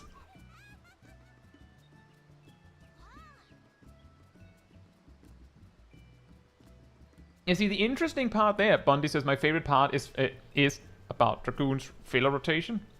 Is forgetting which part I'm on and accidentally doing the wrong half of the combo twice in a row. The interesting thing there, as far as I know, like number-wise, let's say that you're in the moment, you forget where you're at. I think it would probably be better to do the Chaotic Spring combo twice in that scenario. Like, right now, we're then talking what wrong choice is better. People with fireworks a little early. But yeah, basically what I'm getting at is that Heaven's Thrust is only slightly better than, like honestly, only slightly better than Chaotic Spring when it really comes to it.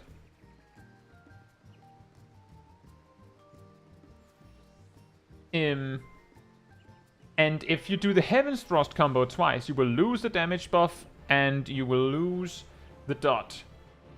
And the dot is, like, the Chaotic Spring with the dot is significantly stronger than Heaven's Thrust. Whereas Heaven's Thrust is only, you know, a bit better, I believe.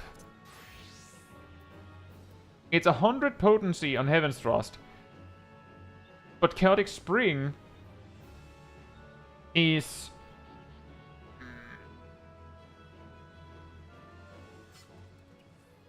like 350 extra on the dot. So like basically by doing it twice, you basically get like half of that, but that's more than 100 still.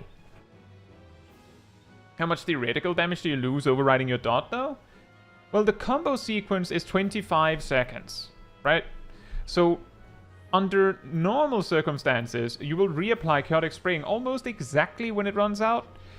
But if you spam it, you would basically lose half of the total damage, which would be on average, you would lose 4 ticks. Which means that you're losing 180 potency. But Chaotic Spring's actual potency is only 100 less than Heaven's Thrust, so Chaotic Springing twice should be better than Heaven's Thrusting twice. And everything else, mostly unchanged, is that, but Spiral Blow is of course also awkward. There you lose 40 potency, but again, the alternative is that you might lose the damage buff. You might. Bondi says, imagine telling someone in Stormblood that Chaos Thrust dot would outlive Summoner dots. That is an interesting point. And indeed, like I'm just saying, I've talked about this many times. I think I even brought it up in my improving jobs video, that I'm not the biggest fan of dots that are there just for the damage. I mean, the thing is, if Chaotic Spring did the same damage as Heaven's Thrust, right? Like, did exactly the same damage as Heaven's Thrust, and just there was no dot. Like, Chaotic Spring was just the combo that comes after Spiral Blow, and it does 440, just like Heaven's Thrust. You would still alternate the combos, because that's what it takes to maintain the damage bonus. Like, what I'm getting at is that Chaotic Spring's dot is interesting, and technically if you have 2 targets, you wouldn't alternate, because you could maintain the dot on both targets for a gain. But what I'm getting at is that the dot is almost like an afterthought, in my opinion. It doesn't do anything, it just is a dot, in the same way that for Bard, it's a dot. Thank you, Aradil. Like, it's just, you apply a dot and you apply a dot, and the reason you apply them is because they do more damage than not applying them. And you could argue that that's the case for all dots. But my point is that it would be nice if there was a little bit more to it than that. Like, for instance, with Black Mage, before the Dawntrail rework, Thundercloud meant that in addition to Thunder just doing very good damage, you wanted to maintain it, Thundercloud was a payoff you wanted. And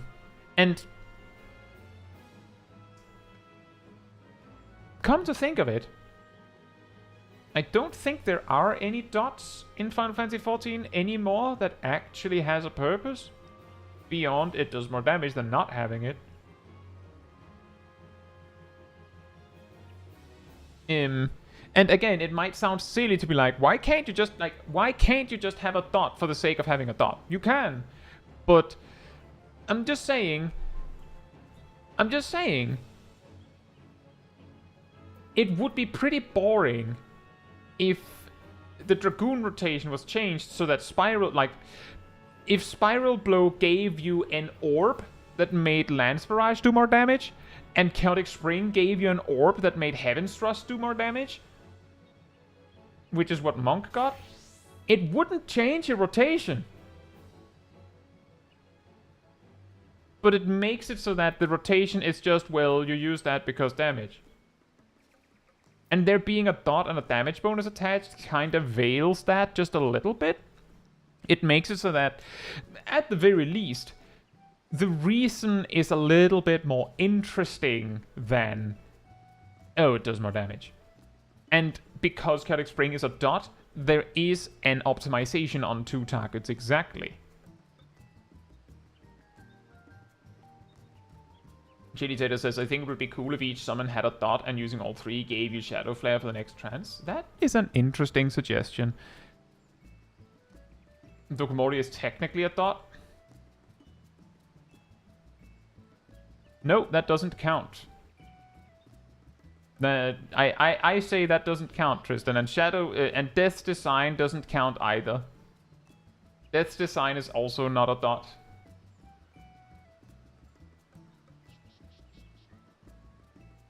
That's what Dragoon's buff used to do. Nope.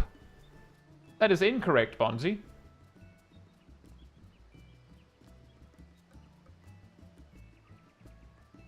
Thank you for coming, Kinrao. The way Dragoon used to work is that they had an extra, unrelated to any combo button called Heavy Thrust, which gave, well, I believe it was just called Heavy Thrust, the buff, but it was exactly what Power Surge is now. I think it only lasts, I think it still lasted 30 seconds, but yeah. They had Heavy Thrust, which gave that damage buff.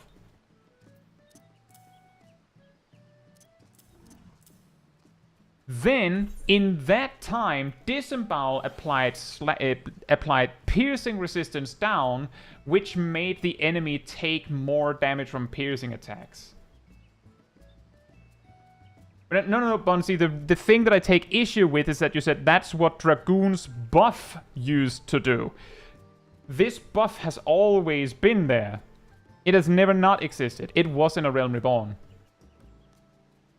So this buff has always they renamed it, but this buff was always there. So you're saying Dragoon's buff used to do something? Nope. This attack used to be different. Like basically the way you used to go about it is as a Dragoon is that you would use Heavy Thrust. Well, when I say used to, I mean like by Stormblood stage, you would use Heavy Thrust, which gave you the damage buff. Then you go 1, 2, piercing resistance up, 3, dot up, 4, 5, and then you do the damage combo 1, 2, 3, 4, 5. And then you used Heavy Thrust again. Because if you didn't, it would run out. They also used to have an additional dot called Lobotomize. They also used to have a different AoE attack that I believe was used after Heavy Thrust or something weird like that. Called Circle of Thorns or something like that.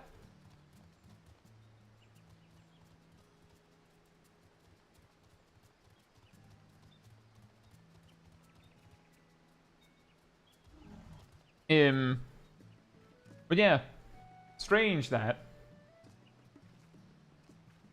But yeah, some people have this, you know, like that chart with that we looked at sometime, like somewhat recently, of what qualifies as mitigation.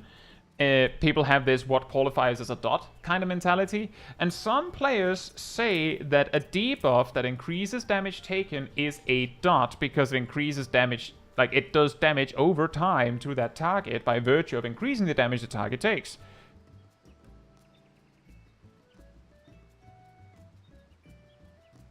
Like, on the one hand, sure. On the other hand, the way we decide that damage over time effects function is that they do damage. You apply them, and then they do damage over time.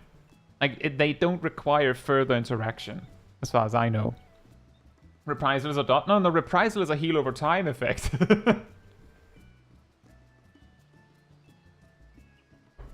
Rampart is a healing over time effect. Because it makes you untake damage by virtue of not taking it.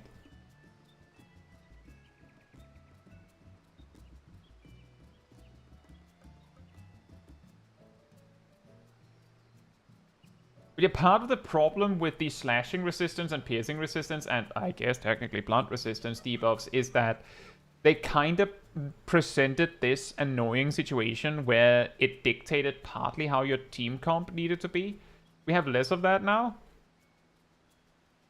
Like, basically, you have a Bard or a Machinist, and you kind of need a Dragoon because Bard and Machinist couldn't apply their piercing resistance debuff that they relied on, but Dragoon can. No one else can, but Dragoon can. So you need a Dragoon because you have a ranged physical job. You can probably see how that would be a problem, but technically, in Stormblood, when these debuffs still existed, the party bonus, if you had a physical range job, you just had 3% more dex. And the only jobs that cared about that were the jobs that gave that bonus.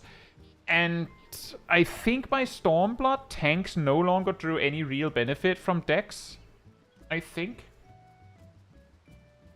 So the reason you would bring a ranged physical would be either be for actually their damage or some other utility. Because there wasn't a party bonus they could deliver that you needed. You didn't really care. So if you had a Machinist or a Bard, you had probably already brought a Dragoon, because one requires the other.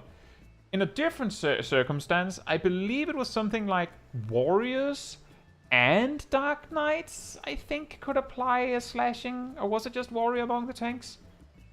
And then ninja also could. And samurai, when they were at it, Yukikaze used to apply the slashing resistance debuff. But if I remember correctly, I've been told that ninjas kind of had to quote-unquote go out of their way to do it. Like, it was a combo finisher that they wouldn't normally use. So if someone else could do it, that would be better. Or something weird like that.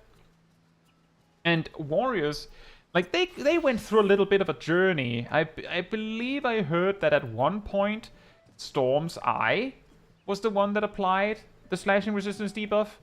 And Maim applied a damage buff. And then later they changed it, at least by Stormblood, Maim was the one that applied this debuff, and Storm's Eye applied the damage buff. Did any job besides Monk ever deal blunt damage? White Mage, Black Mage, Summoner, Scholar. This is a guess, but maybe Pictomancer? Sage, probably?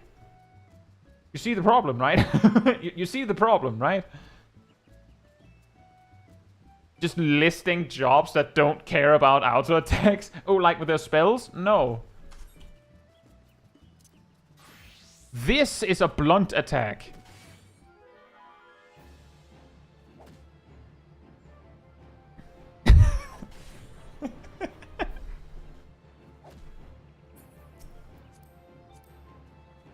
I mean, technically, back when party bonus was like, you gave a 3% bonus depending on what role you were. Like, if you look at all the bonuses, each role category would give a buff based on what they depended on. So tanks would give vitality, which everyone could use. Healers gave mind, which ultimately only healers and crafty summoners, maybe, could benefit from. Melees gave strength, which tanks, melees, and technically casters could use. And mages gave intelligence, which I'm pretty sure when healers still used cleric stance to like switch to attack mode, they benefited from that. And physical range gave dex, which I think it increased your parry chance until Stormblood. Something weird like that. Maybe it was block chance for paladins, I'm not sure, but long story short, if you didn't use dex as your attack stat, then you didn't really care. Look at that maxed out party point. Yeah, nice. But yeah, I have heard that in A Realm Reborn, and even to some extent Heavensward, there was a little bit more reason to auto-attack as a caster. Because your auto-attacks were a little bit more impactful. But yeah, anyway, we covered a lot of ground, a lot of different subjects. And we got 9 mounts. I think that's pretty good. Did we get... How many mounts did we get on Zodiac last time? Was it like 12 or something crazy like that? Yeah, I would say 1 mount every 5 clears is pretty good. I think the main thing that was annoying is that I think we had one set where we had like significantly over 10 runs in a row with no mount. So like at some point the drop rates, like the drop rate dropped like a sack of potatoes. Yeah, I think it was also 12. What I do know is, if I remember correctly, we got mounts for everyone that showed up. The Zodiac one. Whereas here, we missed a few people, unfortunately. But we still got a bunch. And me personally, I still need every Endwalker Extreme Mount besides those two. And I also need P8S and P12S. But I wonder if we'll do P8S or more extremes first. Ninja slashing was combo finisher Shadowfang. Yeah, I did believe it was Shadowfang. Did Shadowfang apply a dot by that point? Because there has been a point where Shadowfang also applied a dot. P8S makes me cry. Thundi says, in my opinion, dots that have a duration shorter than their cooldown are not dots in the traditional sense. I agree. I agree. At least partly. They are dots. Like, literally, they are damage over time effects. But there's nothing to maintain. If they just did all the damage like that, then it wouldn't change anything. It's like, well, it would change something. Like, let's say if Sonic Break for Gunbreaker just did damage up, like, did the whole damage up front, it would be stronger than it is in certain contexts. Like, if the boss becomes invulnerable, you have less reason to make sure to put it further up front so that the dot, like, finishes in time and things like that. But if it just did the upfront damage, for your average Gunbreaker, it wouldn't change a thing. For your average Scholar, Baneful Impaction being a dot doesn't matter. It doesn't. Actually, it would almost be better, because what happened at the launch of Dawntrail was that Sages got an AoE dot they could maintain, and initially it looked like it would be something they could maintain in addition to their single target dot, but then they made them mutually exclusive. But that meant that the scholars were sitting there like, why is it that Sage gets to have 2 dots? We were the ones with the 2 dots originally. Why is it not us? We were the ones with the AoE dotting. That was our thing. Why are they having it? Why not us? And then they get like the consolation prize of Baneful Impaction, which isn't really a dot. If it had just been when you use Change Stratagem, you can use Baneful Impaction, which hits for 700 potency in an AoE. Then it would have been mad for a different reason, because Astrologian got Oracle, which does more than that on the same cooldown. But yeah, like, I'm just saying, it wouldn't really change anything.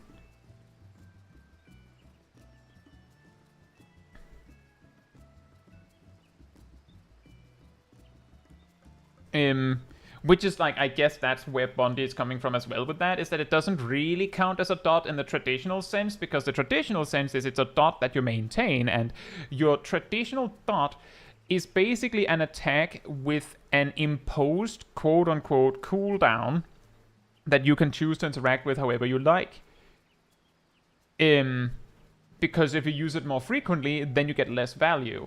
If you use it less frequently, you get more value. And if there's many targets, you can use it even more frequently. Like, it's a unique interaction, but if it has a cooldown that is longer the duration, then all of those interactions are meaningless, because you cannot choose to use it more frequently. You cannot choose to use it...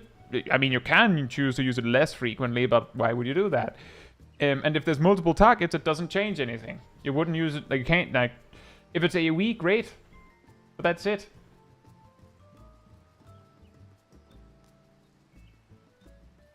And that's true, Dart. Like, I guess the only thing that would have made it annoying, like really annoying for Sage, is that it would mean that for maximum DPS, every 30 seconds you would have to do this.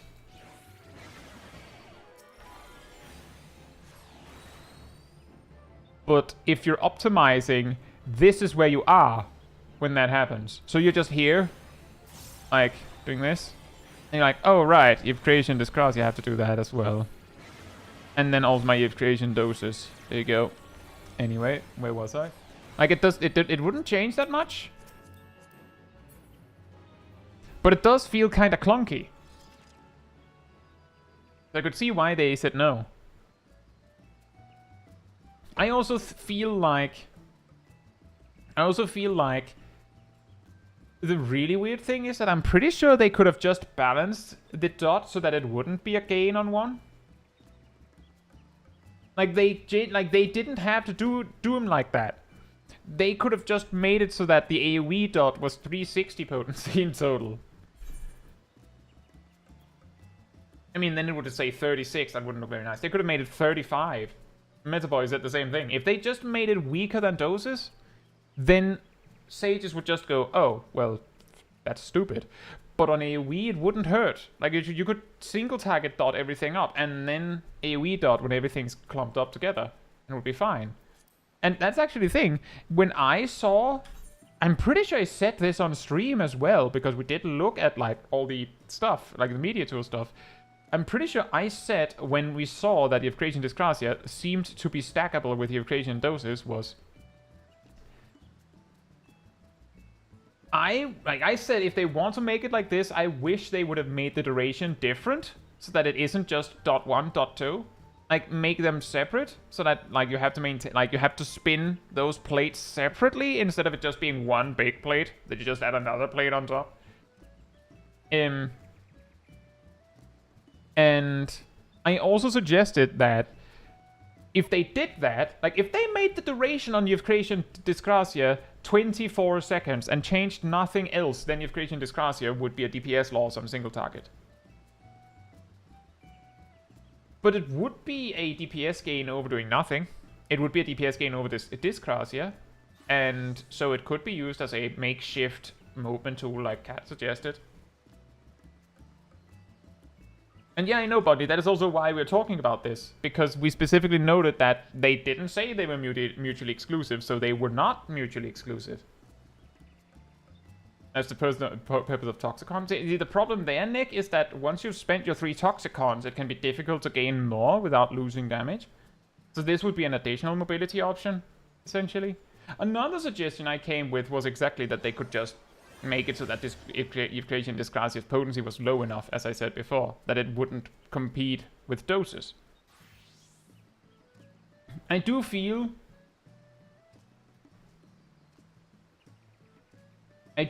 that Euphrasia Disgracia was done dirty by just getting slapped with the, well, it's mutually exclusive. Because they could have done so many other things. But I understand why they did it like that. It seems weirdly clunky compared to the other healers otherwise.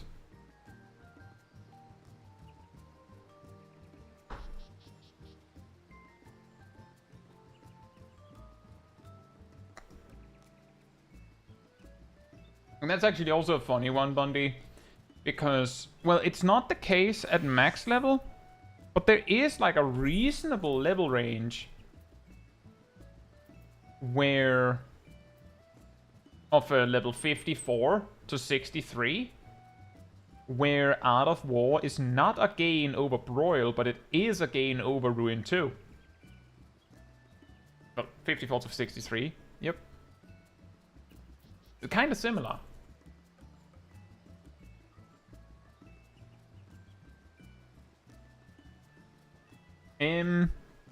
But yeah.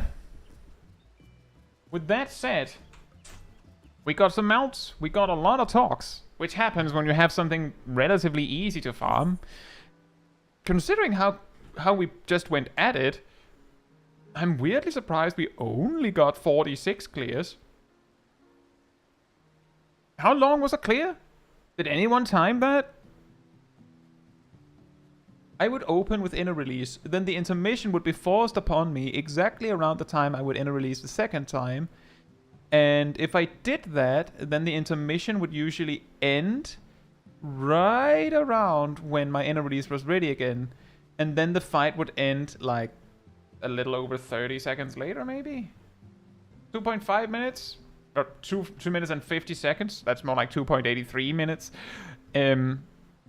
Yeah, something like that. So like 3 minutes. Around-ish, 3-ish minutes. And then we had to go out and in again. In that case, if we had 0 downs, like if we just had crushed it non-stop, then we would have been able to get like 60 clears? Probably? Like around 60 clears, I would say. Well, in that case, 46 sounds a lot more okay, considering that we did have breaks and like people that had to switch in and stuff. And we weren't exactly like rushing. But yeah, that sounds about right. But yeah, with that said, if you enjoyed this particular stream, it helps me a lot if you leave a like on it here on YouTube. That tells the algorithm that this was an enjoyable stream and like other people to enjoy it as well. So thank you so much for the support. And if you'd like to be a part of Discord community server, there's a link in the chat right there. There you'll find the weekly schedule where you can see what else is coming up in the coming days. You'll also find an announcement room where you'll see links to videos and streams when they come out. And if you grab the reminder roll in the role assignment room, you will get notifications whenever I post these things, as well as an extra one around 15 minutes before stream starts, so you don't miss a second. And if you'd like to support the channel even more directly, you can become a member of the channel. You can gift memberships, you can use the super chat system, or if you don't like any of that, there's a Ko-Fi link in the chat from Aerodil. There's also one in the description. There's also one in on the channel, where you can also support the channel. And it all supports me and the channel directly so that I can focus on doing things like this with all of you. So thank you so much for all of the support. But I think that'll be that from me. So, good night, good morning, afternoon, or evening, depending on where you are in the world. And I hope to see you all very soon. Bye bye!